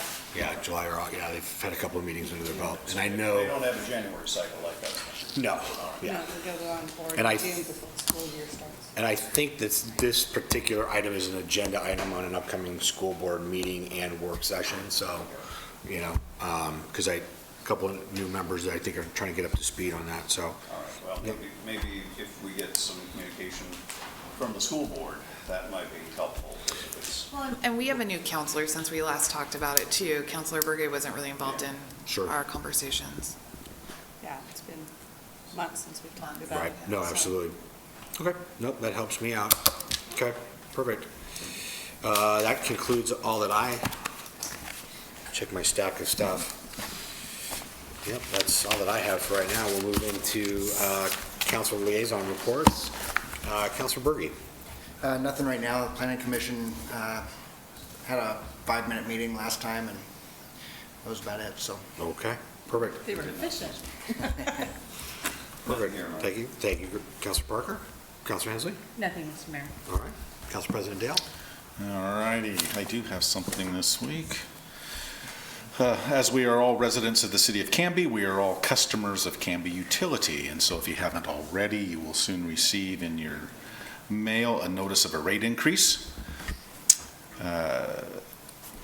just as some background, every watt of power that we consume here in Canby comes from Bonneville Power Administration, and they're all generated through the hydroelectric system, that is, through dams. It's 100% clean power, so to speak, which is different than green power, and I can explain that sometime if you'd like. BPA does rate increases every 2 years, so it seems like you get a yearly rate increase notice, but what's really happening is you're getting in odd numbered years power, and in even numbered years water, which is also supplied by Canby Utility on behalf of the city. So this is the biannual power increase. BPA has had a change in policy under the current administration. Their guiding principles now are to reflect the true cost of generating the power and having prudent reserves and working hard on increasing efficiencies. And so for the second biennium in a row, we're seeing very, very modest increases out of BPA.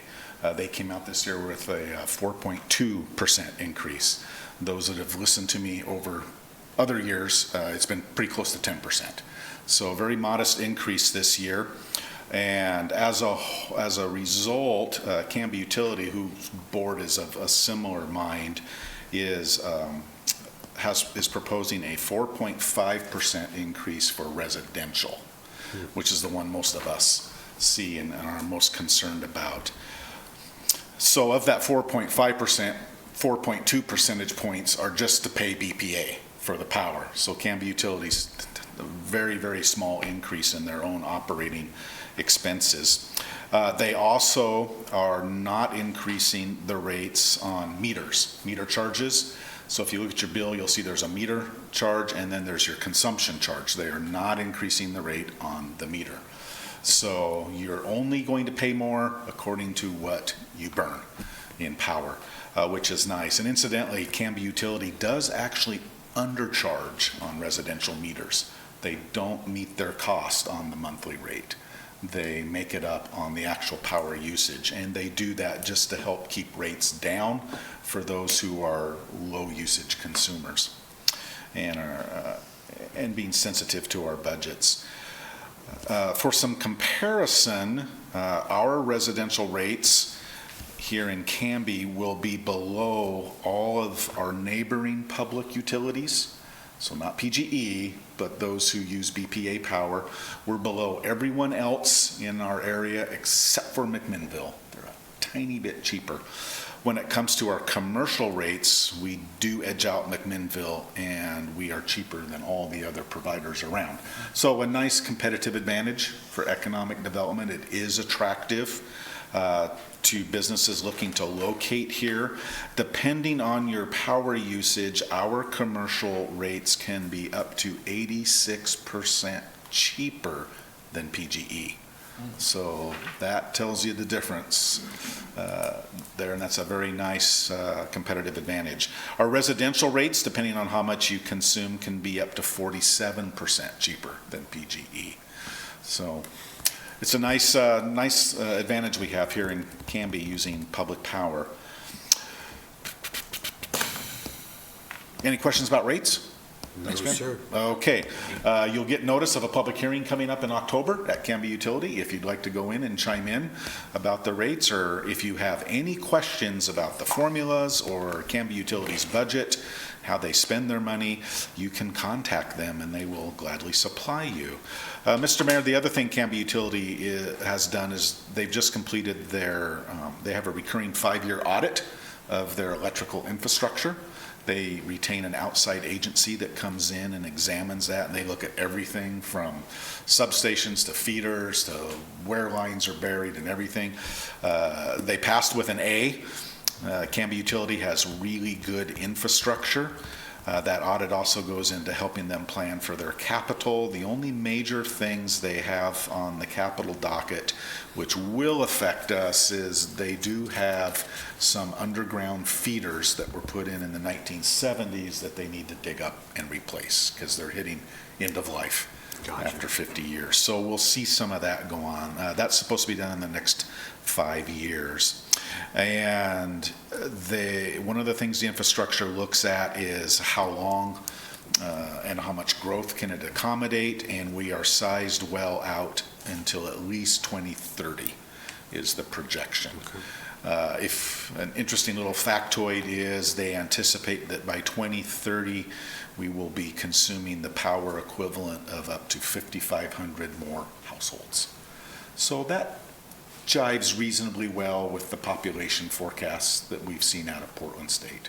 Okay. So I think that's it. Oh, one interesting thing, I thought of Greg when they mentioned this, it's because you and I like to see what national trends are, is Canby, like most cities in the Northwest, we're what's called a winter peaking consumer. We burn most of our electricity in the winter, and that's mostly to run the squirrel cage fans in our furnaces at home. But as new homes are coming in, they tend to come in with central air. And so we are shifting to becoming a summer peaking city, like the Southwest and the South, where they burn most of their power running air conditioners. So just an interesting thing. Newer homes bring higher summer consumption, and there is also a trend towards warmer summers, warmer and later.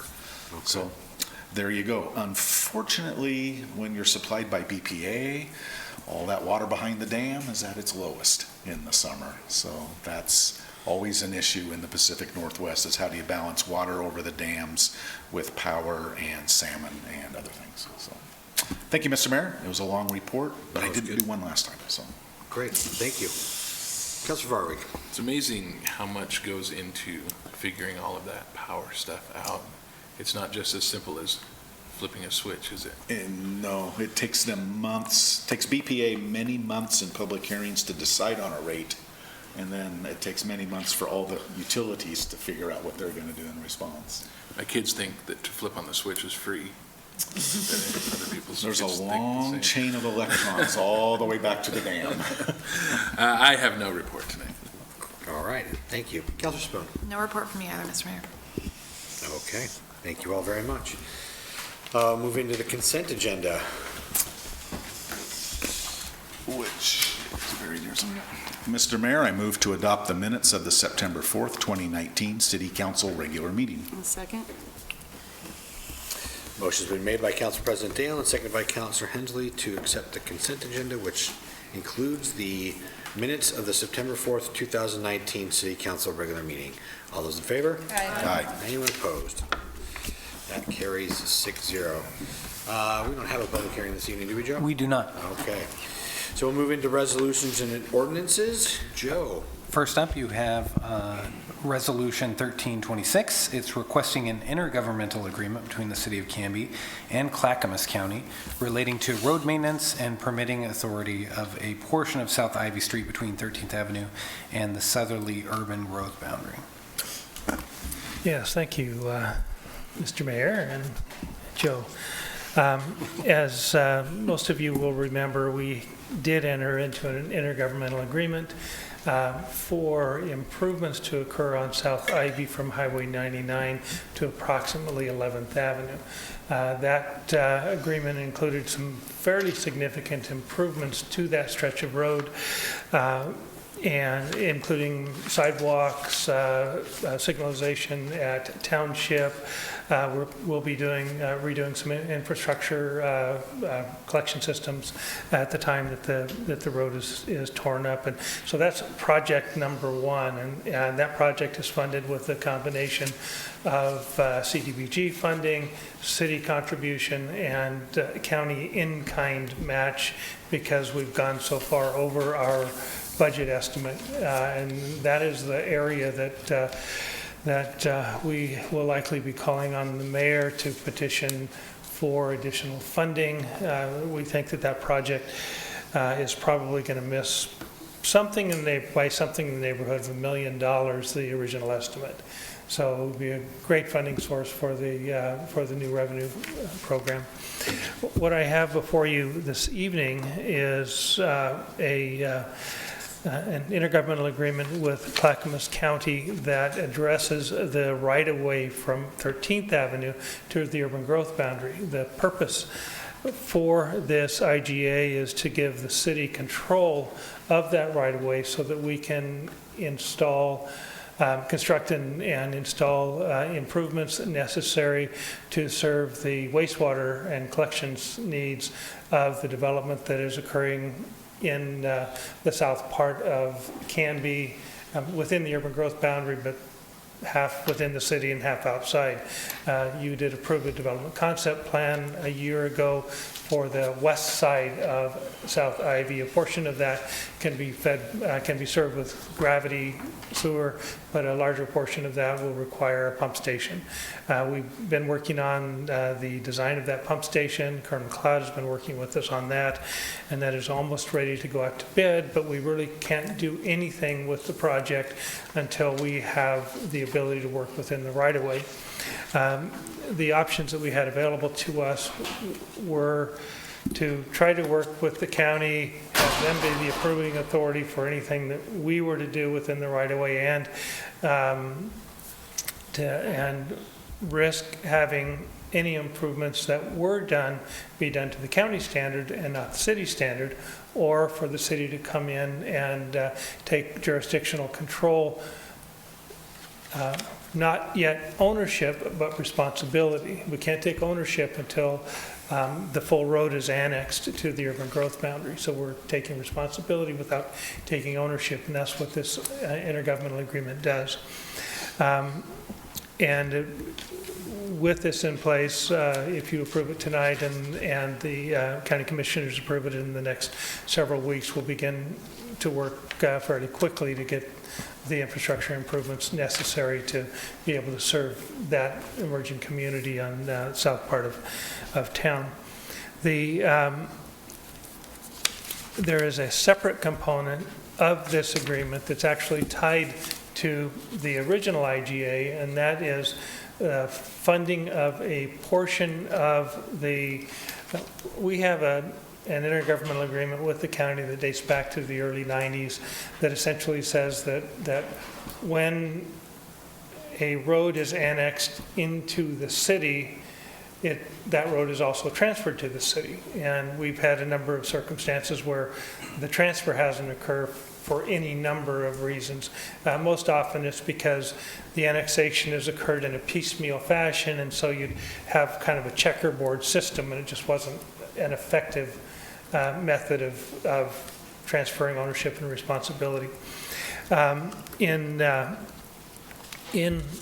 that agreement, and that now built into the first intergovernmental agreement, is a responsibility for the county to pay for the materials required for a 2-inch AC overlay, asphalt overlay on the existing road surface. So go to whatever the normal width is, calculate the value of the asphalt, and that's the amount of money that the county would pay for us taking over the road. It doesn't include things like sidewalks and curbs and gutters and any other infrastructure, but that's how the agreement is written. So what we have before you tonight is a request for approval of an intergovernmental agreement, the result of which will be that the city will take responsibility for the maintenance and administration of the road, and an agreement to complete the transfer once all of the properties are annexed into the city.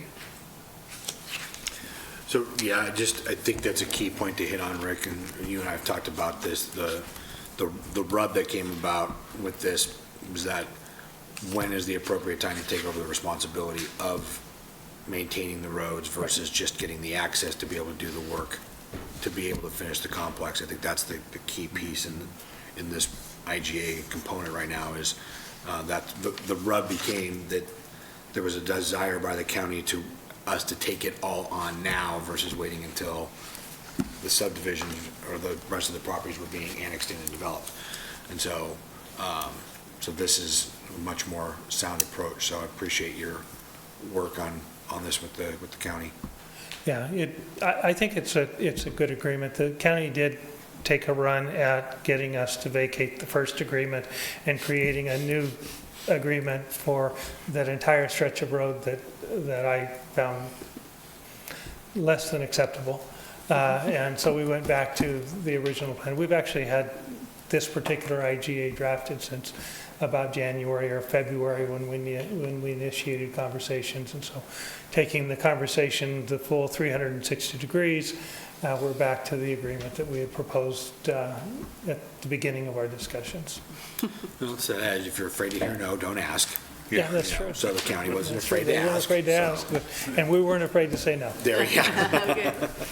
And so in short, don't get hung up about that we don't own it. Yeah. We're able to do what we need to do to serve our city. Yeah, we can't serve, we can't install the infrastructure, the wastewater pump station and pressure lines to be able to move our effluent up into our gravity-fed lines without access to this right away, and this is the most effective and successful way of achieving that objective. Mr. Mayor, I move we adopt Resolution 1326, a resolution requesting an intergovernmental agreement between the City of Canby and Clackamas County related to road maintenance and permitting authority of a portion of South Ivy between 13th Avenue and the southerly urban growth boundary. Motion's been made by Councilor Hensley and seconded by Councilor Farley to approve Resolution 1326, requesting an intergovernmental agreement between the City of Canby and Clackamas County related to road maintenance and permitting authority of a portion of South Ivy between 13th Avenue and the southerly urban growth boundary. Any further questions or comments? Sir. All those in favor? Aye. Anyone opposed? Passes 6-0. Next up, you have Resolution 1327, adopting the City of Canby addendum to the Clackamas County Multi-Jurisdictional Natural Hazards Mitigation Plan. Yes, as Joe had indicated, this is an addendum to the county's plan that addresses city-specific natural hazards and methods to mitigate those natural hazards. It is a plan that's updated every 5 years. Portland State is kind of the oversight group right now, so I've been working directly with a Portland State representative on moving this plan through all of the approval steps. We started this process last winter with essentially with the 2013 plan, I believe was the last one that we'd approved, and convened a task force comprised of all of the local stakeholders, Canby Fire, Canby Utility, City, PD, Police Department, Public Works, and went through all of the response protocols for natural hazards that could be set, can be residents and can be properties. Identified a number of changes to the 2013 plan, submitted those forward to Portland State. They compiled that into the larger plan, and they submitted our revisions to FEMA. FEMA in August finally completed their review of our plan addendum and approved the plan to go forward for your consideration and hopefully approval tonight. The plan, if approved, makes the city eligible to apply for and receive Robert T. Stafford Disaster Relief and Emergency Assistance Act Hazard Mitigation Project grants. And I don't know exactly what those will be. We really haven't availed ourselves of them to this point, but might be a good opportunity as we look back through our hazard response, our emergency response plan over the next several years. Might be something good to look back on and see if there are some opportunities that we haven't taken advantage of in prior years. The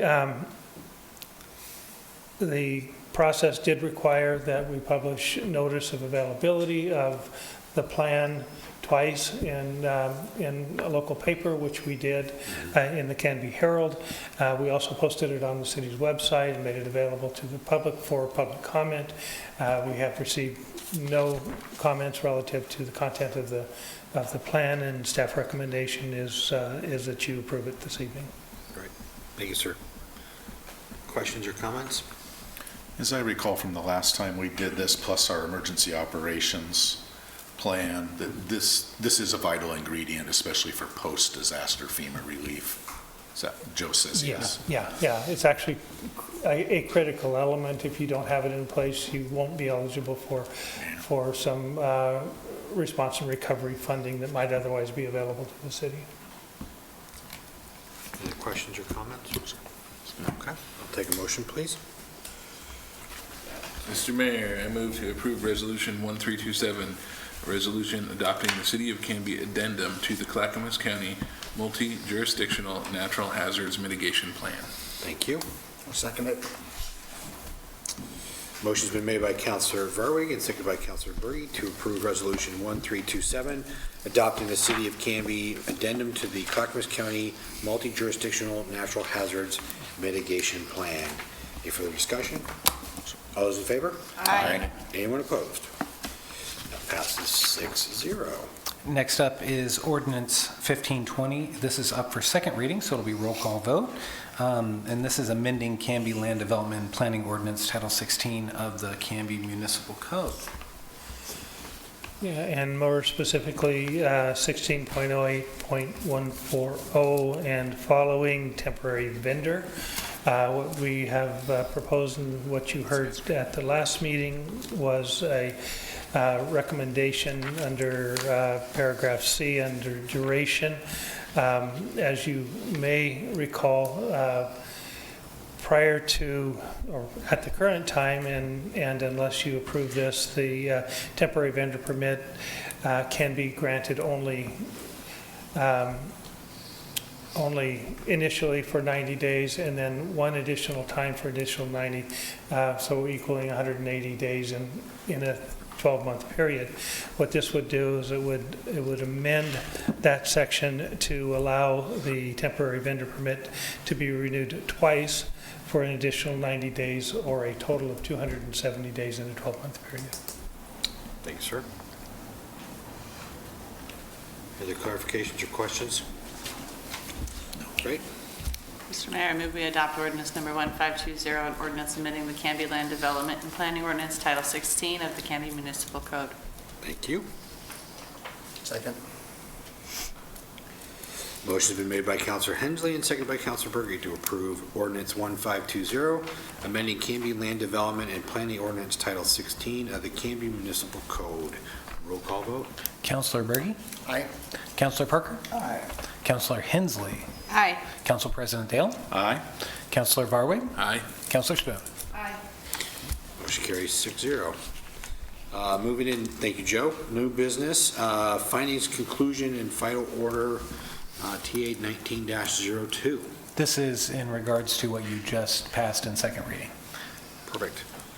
So we just need a motion to accept those findings, conclusions, and final order. Correct. Mr. Mayor, I move that we accept the findings, conclusion, and final order for TA 19-02. Second. Motion's been made to approve the findings, conclusions, and final order for TA 19-02. All those in favor? Aye. Anyone opposed? Carries 6-0. Metro Transportation Bond discussion. So I think in the packet was included a couple of, brought this up at the last meeting. I was able to get clarification on where this is at in the process. So right now there is not a needed letter necessarily, but I wanted you to have a look at these maps and these projects that are being put forward by Clackamas County as part of what we're hoping will make, at least one of these will make the final list for when Metro goes out for their transportation bond coming up. And so we're working on off a couple of these. So again, so the corridor map, so we're looking at the Sunrise, really is Sunrise Phase 2,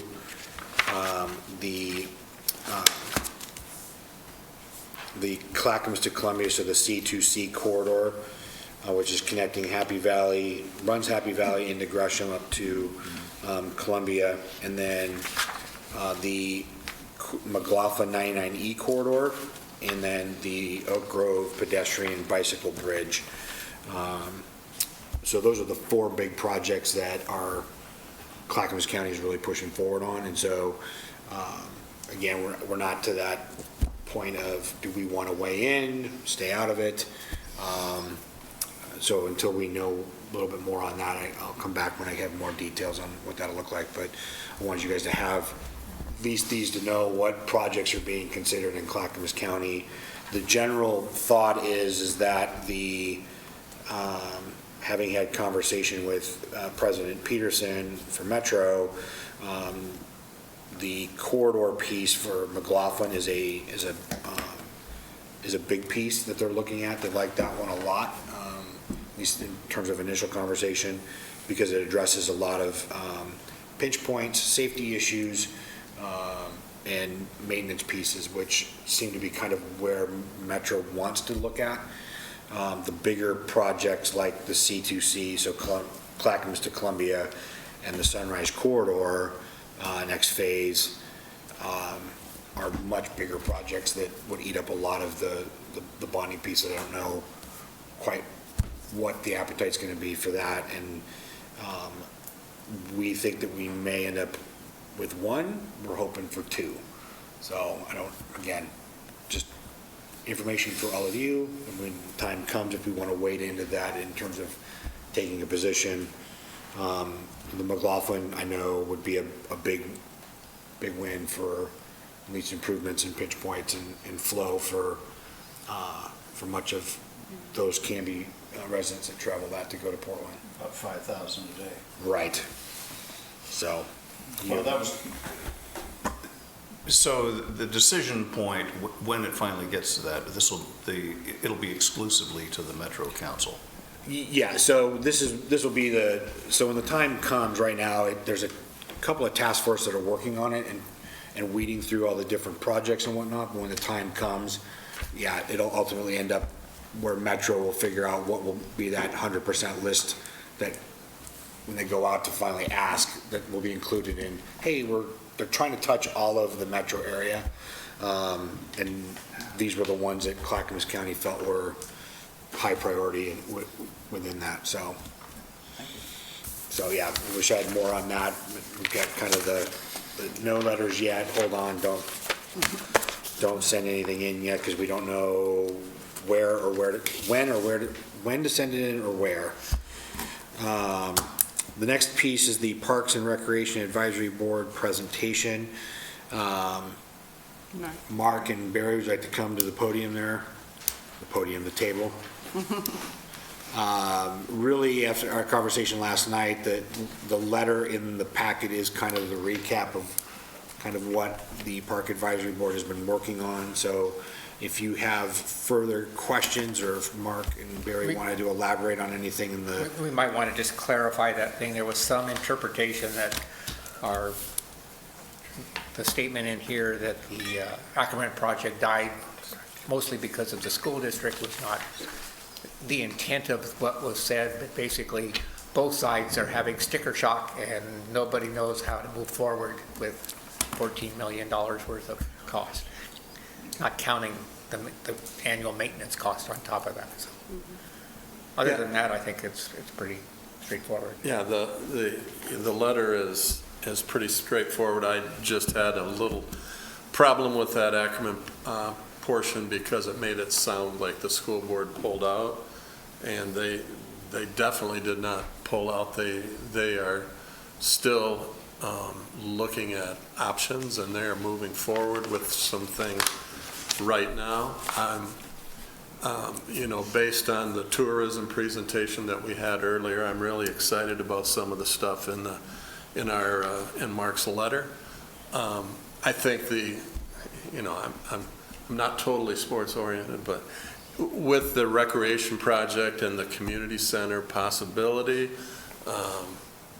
it just plays into the hand of this tourism portion, because it'll help bring more traffic into our city. A lot of people are leaving our city to go to tournaments outside and communities that are maybe somewhat smaller than ours. I think that possibility of a recreation complex and community center and just the whole possibility is something that we don't want to miss out on, and if the school board is willing to work with us, I think that we need to, be able to work with them. I'm also excited about the Willamette Wayside property, because I think that's a great opportunity, for us. I'm excited about what we're doing at Maple Street, and I think that there's some changes that could be there. Maybe we need to look at some of the other parks. City Park, there's some things. So, there's a number of things that can go on. We have a lot of recommendations that we want to make and move forward on. Okay. The Wayside Master Plan, 10 years, almost 10 years old, and we haven't done anything on it because there's just been no money. And now's the opportunity to get it, because that will draw people in. We need to have some way to get access to it, a parking lot on someplace nearby, so people could park and go down to the river and use it and come back and come downtown and spend money. If we look at the master plan and its intent right now, it was 3 phases, right, Matilda? There were 3 phases for that master plan, and if we look at phase 1 and maybe handpick some of those items that we could maybe tackle right now, and I just start piecemealing some of that stuff, I think that would be a great step moving forward. We can do both. We can look at the Willamette Wayside project, and we can continue on with the Ackerman project. It's a big opportunity within the next year, 2020, 2021, to start looking at some of this stuff. I feel excited about it. How about you guys? Councilor Berger. Well, actually, I envy you guys, because in terms of the opportunities to influence the next generation, your committee has the greatest opportunity there. Please continue with the idea of multitasking,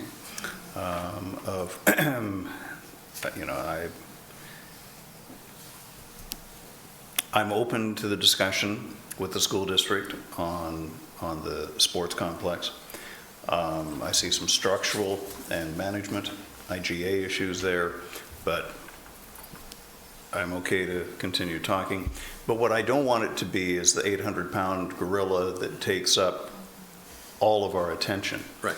And let me give you a suggestion, if you guys will chew this over, because in the last 2 days I've reread the Wayside Plan and actually dug into our archives of some of the source material that went into that.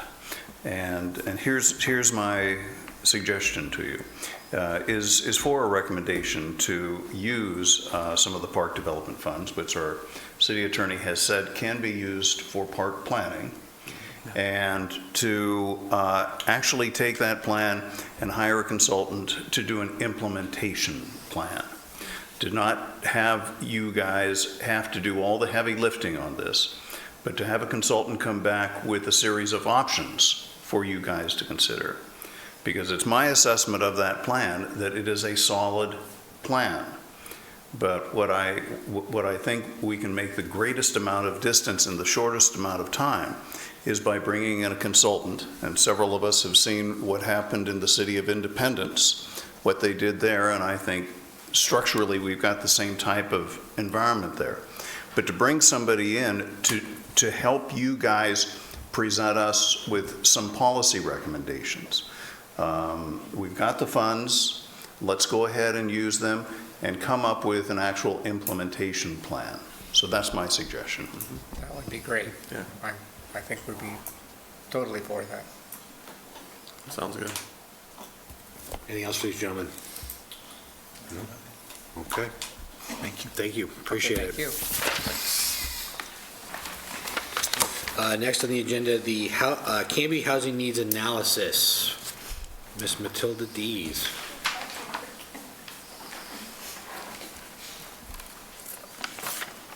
Hi, Matilda. Hi there. Is this, for staying with us. is this the last Yeah. presentation This is to the us? last you have to see me. Well, goodness gracious. I can tell you that nothing's really changed from the last time you looked at the plan, and except the addition of Appendix F, which I added a 2.3% annual average growth rate extrapolation to see what the population and the housing will be. So that's, everything else is pretty much the same. So I guess if you would like me to do a quick, presentation. Yeah, or just a what would quick you review like? of, again, this is. Just a quick review. I gave you the little summary. I think Josh gave it to you, hopefully. Yes, yes, that was. So I can walk through that, kind of explain it so that anybody that happens to be looking at this might be able to figure out what we're talking about, because it's kind of complicated. Let's see. This isn't my computer. Okay. Okay, I think I'm going to keep that up so I can travel back and forth.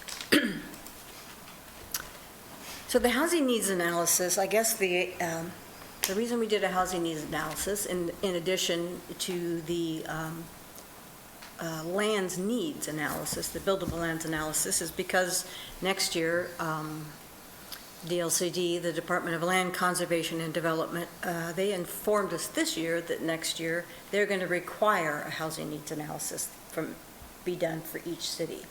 Currently, we wouldn't have had to have done the full-blown housing needs analysis. We would just be required to do the buildable lands analysis. So one's a little more in depth, but because we knew it was coming down the pipe, we thought, let's do it. And we used the methodology that's DLCD approves for moving these forward. And I used the sort of the format that Eco Northwest uses, because they do many, many of these, and they've got it kind of down pat. And DLCD has looked at this and is happy with this and accepts it. So it basically will address our Goal 10 requirements in the Oregon revised statutes and administrative rules that implement that Goal 10 housing. And in a kind of in a nutshell, what a housing needs analysis really boils down to is cities have to look at their lands and within the urban growth boundary, not your city limits, but the entire urban growth boundary. And you look at the designated, how it's designated by like the zoning designation. And you look to see what's vacant, what is partially vacant, and what might be redevelopable. You take that inventory and you remove constraints, and the typical constraints are like wetlands, steep slopes, landslide areas. Then you also remove federal, state, locally owned properties. You remove church properties, nonprofits. You remove parks, you remove schools, you remove fire districts, anything that's like a publicly or nonprofit owned, and you remove that from that database. And then from that remaining group of land, you remove a percentage for infrastructure, and then you get sort of your net, what's left, and for each land use, for low density, medium density, high density. I also did it for commercial and industrial, just because since we were doing a lands needs analysis, I did the entire one so that staff in the future can keep it updated. We'll have an ongoing map, GIS map, Geographic Information System map, but that will have a current list of properties that are vacant. Since we've already done the partially vacant, hopefully we won't have to do that again. So it's kind of a living document that can be continually made current. So we did it for all of that. And then we look at the current densities and the expected anticipated densities. So we look back at the history in Canby with our building permits and with the developments to see what the actual densities have been over the years, and then check that against our comprehensive plan. We are just spot on with that. Then we looked at, we take a housing projection. We have to use Portland State. They are now the designated group that does the forecasting for population in Oregon. That DLCD now requires us to use their projections, and for Canby, their projection was a 1.6% annual average growth rate. So Only 1.6. 1.6, yeah, that's, so in order to follow the methodology that's prescribed here for us, we have to use that. So the 2.3 that we have been growing at, everybody was like, well, hold it, that's what we've been growing at, why aren't we using that? Well, because we have to use the standard thing that everybody tells us we have to use from DLCD in order to make this an acceptable document to the Department of Land Conservation and Development. So I did run that side growth thing, so we can use that for an information piece in the future as well. So then you, after you have your basic stuff, you have your projections, you check the census data, and you say how many people are in each home in Canby. It's 2.75. You take your vacancy rate, which is 0.6%, not vacancy, your group home, people living in group homes, that was like 0.6%, and then you take your vacancy rate, which is really low in Canby, and that's 2.6. That's very low vacancy rate, which tells you we've got a lot of pressure for homes and rental units. So then you look at your demographics, both at the federal, the state, and the local level, and say, okay, what's happening? What are the trends that are going on? And you look at Canby's demographics and say, well, what do we think it's going to be in the future? How does that break out for all the different, like who's going to be using the single family, the multifamily, and the high apartments, high density?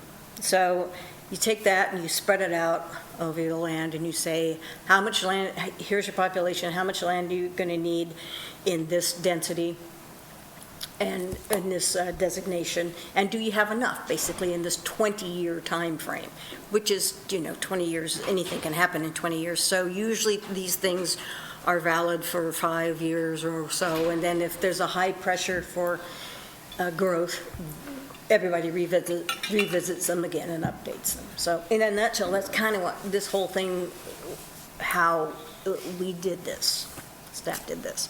And it's a follow. So this is sort of a summary. The document's fairly large. So the summary is the demographic trends here. This is the 2.3% Canby growth population change from 1990 to 2017. So you can see that that's why 1.6 seems a little low. And I've already gone through the household, how many people per households in Canby. A common theme is that we're aging, as if is everywhere is aging. Oregon's aging, everybody's getting older, and the millennials are going to be the largest group affecting housing choices in the future. Canby's getting more increasingly diverse, and another common trend is that housing costs are increasing faster than people's income. So there tends to be more and more cost burden happening for people that are either buying homes or renting. So the cost burden is higher and more onerous for renters in Canby than it is for homeowners. And our housing stock is surprisingly old. And that's something that sort of surprised me, because about 75% of our housing stock is 20 years old or more. I did not think that was the case, but that's the case. So that was something interesting. Other demographic trends that are kind of interesting, of 80% of the workers living in Canby, they leave to go work elsewhere. But 48% of those travel less than 10 miles to their place of work. That's a pretty big issue, because an issue with millennials, and since they're going to be the biggest group that's coming down in the future, they don't like to commute long distance, so they're going to find Canby to be an attractive place to locate because they'll be able to hopefully work within 10 miles of Canby.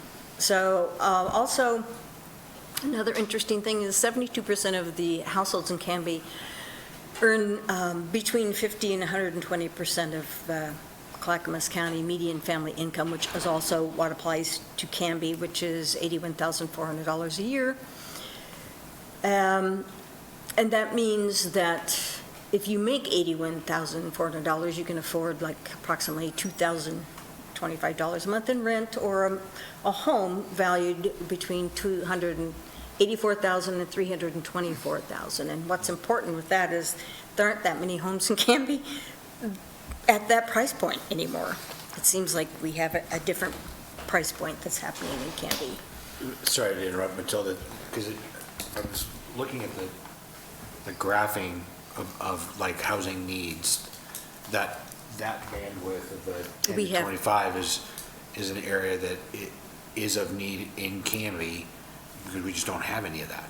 And that's hard to produce Yes, that's right. housing at that. So if I'm looking in the tea leaves in that regards, to me, that would seem that we're looking at more, less single-family home, more multi-unit development to be able to achieve that 10 to 25,000. Yep, we are missing the piece from 10,000 to 25,000, and also we're missing a high end in Canby as well, which is. Well, that was my next question, was does the developments going in, I guess that number of homes, so South Fir, I guess it's now the Lennar development out there, do what we have on the docket fill that $100,000 home number? Do we know? I don't know what their price points are going to be. It depends on what the price point is going to be. Based on the signage, it's But probably, but 450 traditionally in fives. Canby, we have a kind of a sweet spot that we tend to have houses in, and I did do a list of that in Canby. We have a graphic of that down the road here a little bit that will show you sort of the availability at price points and based on your income. So, but in a nutshell, we're missing kind of the low and the high is kind of where we are in Canby. So I guess one of the recommendations, is look at the toolbox and see is there any opportunities to see how we can make that, fill the gaps. The ADU is one thing that's come up that's going to help with some of that, the accessory dwelling units. The other thing that's coming down the pipe that you all know about is House Bill 2001, and the duplexes that are supposed to be allowed on any parcel that is currently zoned for any single family. Right. That's a really interesting thing because that's going to double the density on our low density and make no low density, basically, if people choose to do it. And I would think that most developers want to maximize the development when they come in and they have a property. If you could put two houses where you previously could only put one, I would say that's likely going to happen. But we don't know right now that's passed, but we don't have any we don't have any direction on the implementation of that, and I think there's going to be some pushback on that. So it's going to be interesting. We have to, I think 2020 is before we have to totally total line on that anyway. They've already put out a little extensions for everybody because there's been, I think, quite a bit of discussion already about that. But it's kind of an interesting thing. So in any case, you never know what's going to happen in the next legislature. So this document is like sort of a living document in the sense that we can still take all the buildable land work on the GIS work and make it double up on the R1 property to see Are you looking for something? No, no. Okay. Okay. Anyway, so this document can still be used to sort of accommodate any future things by remapping and just doubling up the density. But that's going to throw kind of a different shade on everything as far as need goes, because right now, we're basing it on our existing zoning. Right. And our existing densities. If that really comes through, it's going to change the playing field a little bit on this thing. So this is the annual average of 1.6%. We're going to basically have about 6,940 new residents in this 20-year period, and of that, and this shows a breakdown of the age groups, and this is like, these are, I think these are called, what they call them, Gen AA's, or, yeah, Gen AA's. These are the post-millennial group here. This is the millennials, and then, that group's going to be the largest group, even though right here it isn't showing that, but it is going to be the largest group, and here's the Gen Xers, the boomers, and the silents. So, and then we look at the trends that are in Oregon's generational outlook. You can see the millennials. Here's the group is going to be the growing group here, and the others, we got the post-millennials are going to grow, but definitely the millennials are going to be the dominating factor in Oregon and in Canby. So, and they basically, all the demographic information about millennials is they all want detached single families when they grow up, basically. That's what they're looking for. Maybe there's probably going to have to be some transitional housing before then, because people basically start out in apartments or and then attached single families, and then they move on to detached when they can afford it. So this is the distribution that's predicted for housing income in Canby in that 20-year cycle. So here's the number of dwelling units falling into the less than 30%, people making less than 30%. That is a very low income. And then the very low income, and then the low income, which is 40 to 80% of the median family income. And then and you can see in Canby, the majority is, it looks like the 40 to 120% is where the majority is, but we have a 28% here that are really, really going to be cost burdened. And the assumptions that we're making for future housing is that the trends is that there's going to be slightly less demand for single family, probably a little more for attached, the 7%, and then the multifamily is about 33%. And that's a trend that we've been fairly consistent in Canby over time with about a 60-40 split, and now we're having to call out that 7% of how much will be single-family attached. And we got that information from the census data. We just looked at it, how much is listed as single-family attached. There's probably some room for error in our numbers that we use, because the city of Canby until 2012, we haven't really tracked in our building department at that time, actually the percentage of it just attached. It kind of garbled in when I looked through all the databases, so it's a little bit garbled. So I went with what the census said it was, and that's acceptable to the Department of Land Conservation and Development. So I'm assuming that it's probably going to increase slightly, which is the trend. So we went with like a 7%, which is modest, but it's more in line with our long-term growth in Canby. So that's kind of what the assumptions are. So if we look at our future housing needs, it looks like we're going to come up with, based on the 2.75 people, and take the people projected to live in group quarters and the people, and our vacancy rate, and we end up with an absorption rate of about 119 units per year is what we'll have to meet. And that's very interesting because that's something that's been very common. Canby has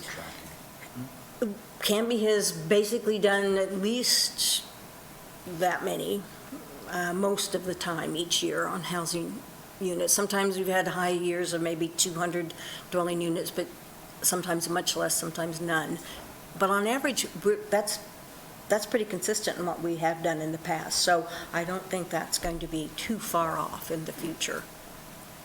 And so I thought it was interesting. It worked out to actually reflect what we have done. And then we just took the percentages and we just split them among how many single-family we think are going to be located in a low-density area, how many we think are going to be located in the medium density, and then how many of these attached, where are they going to be located? Some in low density, some in medium density, the majority in high density.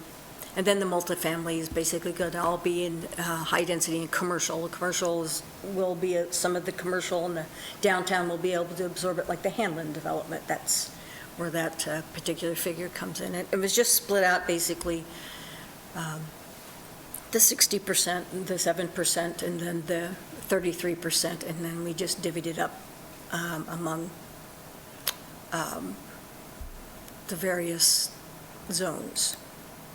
And here's this is just an interesting graphic that this was, I pulled this out of, I believe, the Clackamas County Housing Study, but it's an interesting one to see what you can afford depending on what you make in Canby. And you can see that you've got to make either at least 100% or more than 100% to really hit any of the houses that we have in on the market. So Canby is very specific. Now this is the cost burden. When we're talking about cost burdening, it's if you pay 30% or more of your income for your housing costs, that's considered your cost burden. But now they have a new description. It's considered severely cost burden. It's where you pay 50% or more. And they have a new rule now with the Department of Land Conservation and Development that communities are considered severely cost burden communities if their renters have 25% or more are severely cost burden. But in Canby, that is not the case.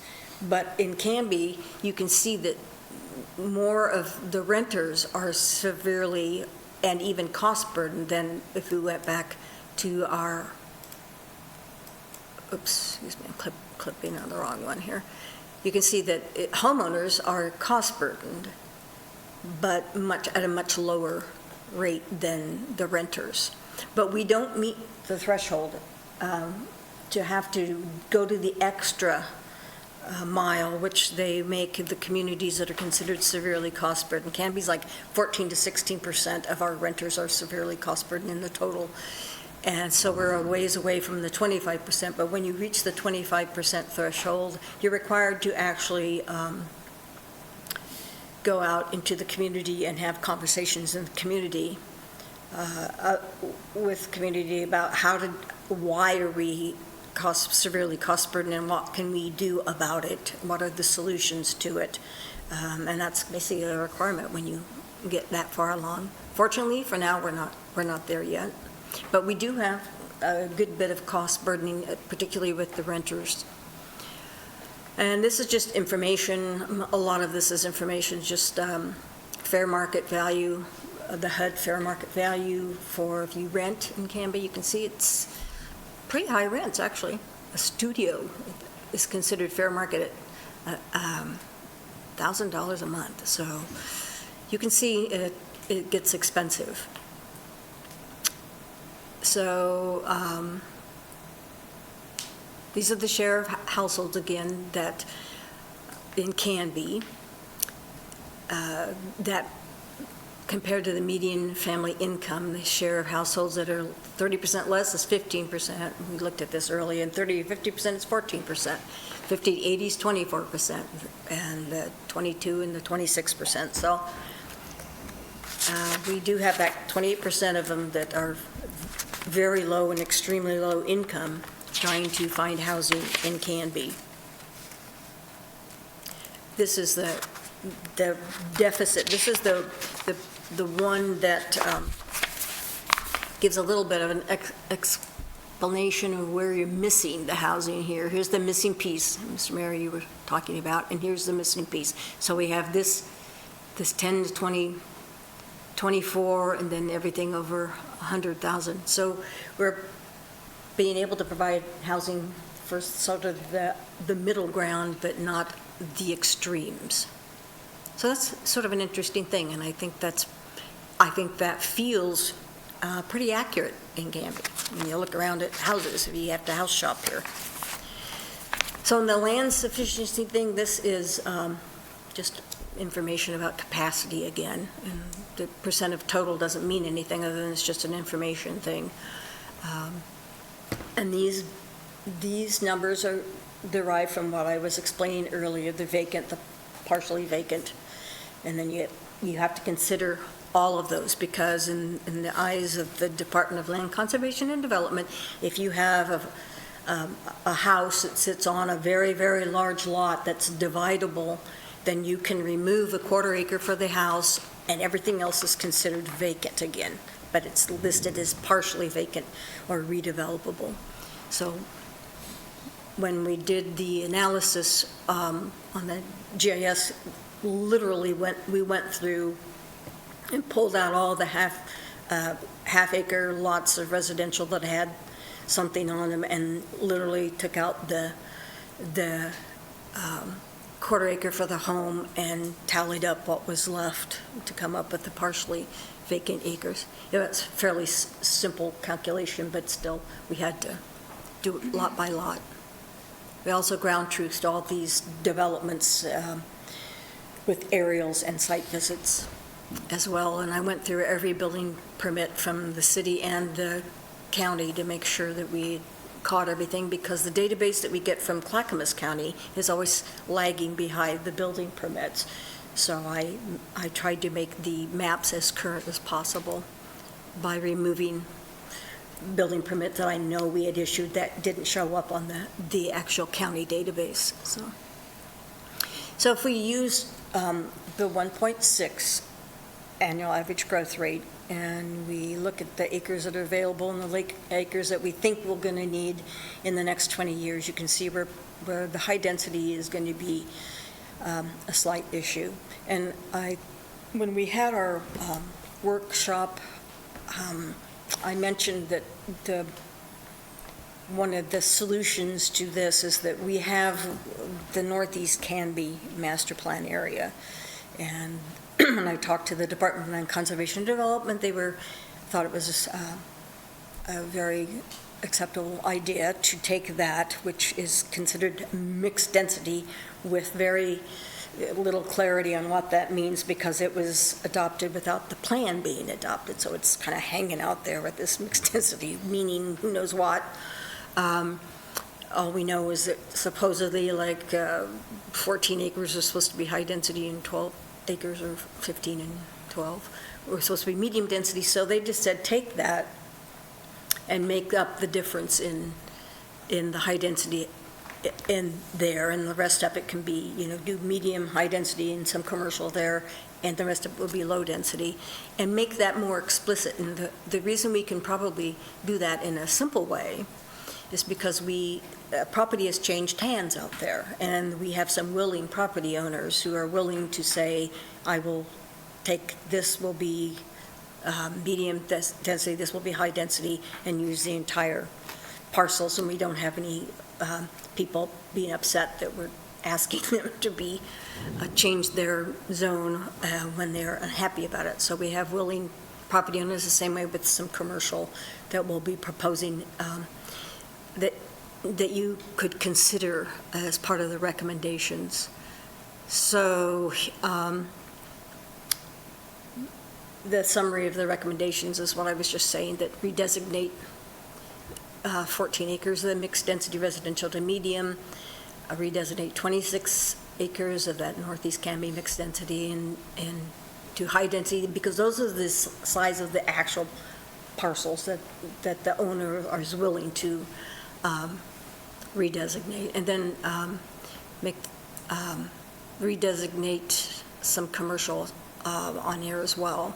15 acres is highway commercial. That's where the, what is it called? I get the name wrong. It used to be this. Is it? Thank you. I never know the names of it anymore. So they were very excited because they use it as a commercial venture and they would like to have it be zoned commercial. And I think some of their neighbors have also expressed a willingness to have commercial there. And it makes sense to extend our highway commercial along 99 because we probably will need a little extra commercial property in the future as well. Even though this is, mostly I'm concerned with just the C1, but since I did the analysis also for commercial and industrial, I know that we'll probably need that. So part of the recommendations is to accommodate the future needs for the commercial as well. The other was, there's a convenience commercial that we've never ever used. We think it was actually a mistake. So we'd like to just remove it from the comp plan and remove the residential commercial from all but two of the tax lots. Those are the ones in the south area that's currently being redeveloped, and those would be redesignated to, I think it was medium or high density. You remember what that is, Brian? Was that medium or high density? You remember right off the top of your head? It's either medium or high density. It's just whatever's right next to them. It just makes more sense in that whole development. That just sticks there. That residential commercial doesn't make any sense, and they're trying to develop all of that as residential. So, anyway, so the policy considerations, when you folks, we had the workshop, you wanted to make sure that literally this was considerations, that these weren't marching orders, that these are just things to consider in the future, how you might deal with any future challenges in the housing. And we've included, no, you don't need this. This is probably something you need to look at. This is the parcels I was talking to you, to be rezoned here. So this would be commercial along here. If you choose to do this, this is just a recommendation, but it will take care of any future needs that we have. And the larger parcel, and then the smaller parcel, these two are owned by the same person. That's why they're willing to make this medium and high density. The rest of this would remain low density residential. So most of this is not anything different than what you've seen. You asked me to come up with the 2.3% to see what the difference would be. And if we really agree with that, it would give us a pretty big difference. It'd be the difference between 192 absorption growth each year of housing as opposed to 119. That's double of what we normally do. So I would say on the long term, that's pretty, I would think that would be difficult for us to sustain that sort of growth, but it's nice to see what it is if it truly was that, and we would be adding 4,000 people, 4,000 additional people to that 6,000 persons. So it's a pretty big difference, and when you translate that into land needs, then you're going to run into this scenario here, which is you're going to have a larger deficit with your high density and a larger density, deficit with your medium density. So you're going to have to then look at in the future of taking more of the low density and having it be medium and high density, if that happens. But for this analysis, what DLCD was requiring was the 1.6, and we have a toolkit that I put along that I didn't include here, but the toolkit is just a sampling, and Rick was really good to go through that, and I hope you noticed he went through and made his recommendations on what he thought really worked with, and some of the pros and cons of some of the various different options. But it's nice to know what other communities sometimes use, and you could use that as a resource. So basically, all staff is looking for is to see if you would just accept this as a guidance document and use it as a tool for looking at the future. Now, the future may or may not be 1.6, it may be 2.3. Next year, if the housing, if the duplexes really dig in, you're going to, you double your density in your low density. So, So Matilda, with the recommendation pieces that are in there that you've listed, is that only addressed through redoing the comp plan, those comp plan just addendums?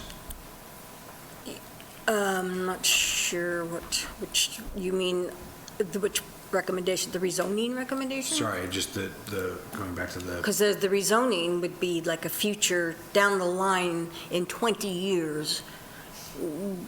You probably are going to need to do some sort of high density, reallocation of high density. So the only reason we suggested this amount is because we have a property owner who's willing to do that amount. And if you looked at the 2.3% average annual growth rate, we will probably need that larger amount than, so it seems a wise thing if you have a willing person to consider they want to go forward with it. So it'd be probably a good thing to go ahead and do that in anticipation of maybe even a faster growth rate. And keeping it sort of in one area as well, and up against the commercial also tends to make sense to me. But all you really had to come up with was that slight deficit, so you could choose 14 acres and redesignate it to meet that. But it seems like a logical thing to look out and say, if you have willing people, and I know we'll need some more commercial based on the projections that I included, I think, in your packet before. It's just that's not part of this, the commercial industrial, but I did the land's needs for that anyway, so you have an idea of where we stand on land for commercial and industrial based on Clackamas County's projections of employment growth. So I did that just because doing one thing, it seems silly not to go ahead and do the rest of it. So, yeah, it's a lot, for sure. Thank you. Yes, and DLCD is good with this, and like I say, next year they wanted us to know that everybody's going to have to do this next year. Yeah. So they were pleased, and one of their other recommendations, which we are pursuing already, they encouraged staff to be sure to apply for a grant to do an economic opportunity analysis. So we're partially there now because we've done the lion's share of the buildable lands analysis for the commercial industrial, which is be a part of that EOA. We've already done that, except for the last few months, which can be updated. So we've done a big chunk of it. So they were very anxious to have us apply because they said they love to put the money where somebody's already put the effort in to do this, and they were happy with this. And they said, so we would be very happy to, then we'd be sort of caught up with all their Goal 9, Goal 10, and Goal 14 requirements for communities. So anyway, so it's a lot of stuff, I know. Questions for Matilda on this at all? I know you've been through it before. Sorry to rehash it for the millionth time, but there's a lot of information there. But it's interesting information. It is. Yeah, the the county one, that's, yeah, that is so much information to read through, so, It's a big chunk of stuff. yeah. But it's also, it's useful in certain You'll instances. actually see this slide that you have up before you now, you'll actually see it in a different format, probably in the next 2 years as a development concept plan for that special area of consideration J. I don't know if you recognize it or not, but you now own that little corner, right there. That's the property that you purchased from the Greens Right a there. couple months ago, and we're working with property owners on that now. Yeah, this is going to be a good spot. Yep. So we just need to accept, I do need a motion to accept the recommendations from the housing. Okay. Motion's been made by Counselor Hensley and seconded by Counselor Fowler to approve the housing needs analysis as recommended from Matilda. Any other questions or comments? All those in favor? Anyone opposed? Matilda, thank you. So much. That was a lot of work, and I appreciate you Well, I hope it, staying on to finish this for us. I just hope that it is useful, and I think it will be at some point. Yeah, I think it will be as well. Thank you. Thank you, Matilda. Happy trails, everybody. Item E on our agenda has been removed. They worked out the situation and don't need our input, so we can move on to item 10, City Administrator's Business and Staff Report. Nothing more than that? Nothing, all right. Last opportunity for citizen input, not seeing any. Action review, Mr. City Attorney. Hey, you've approved the consent agenda, you've adopted Resolution 1326, you've adopted Resolution 1327, you've adopted Ordinance 1520, you've approved the findings, conclusions, and final order for TA 1902, and you've accepted the Canby Housing Needs Analysis. Great, thank you, Joe. We don't have an exec session tonight. I will take a motion to adjourn. No, second. All those in favor? Aye. All right, good night, Canby, thank you very much.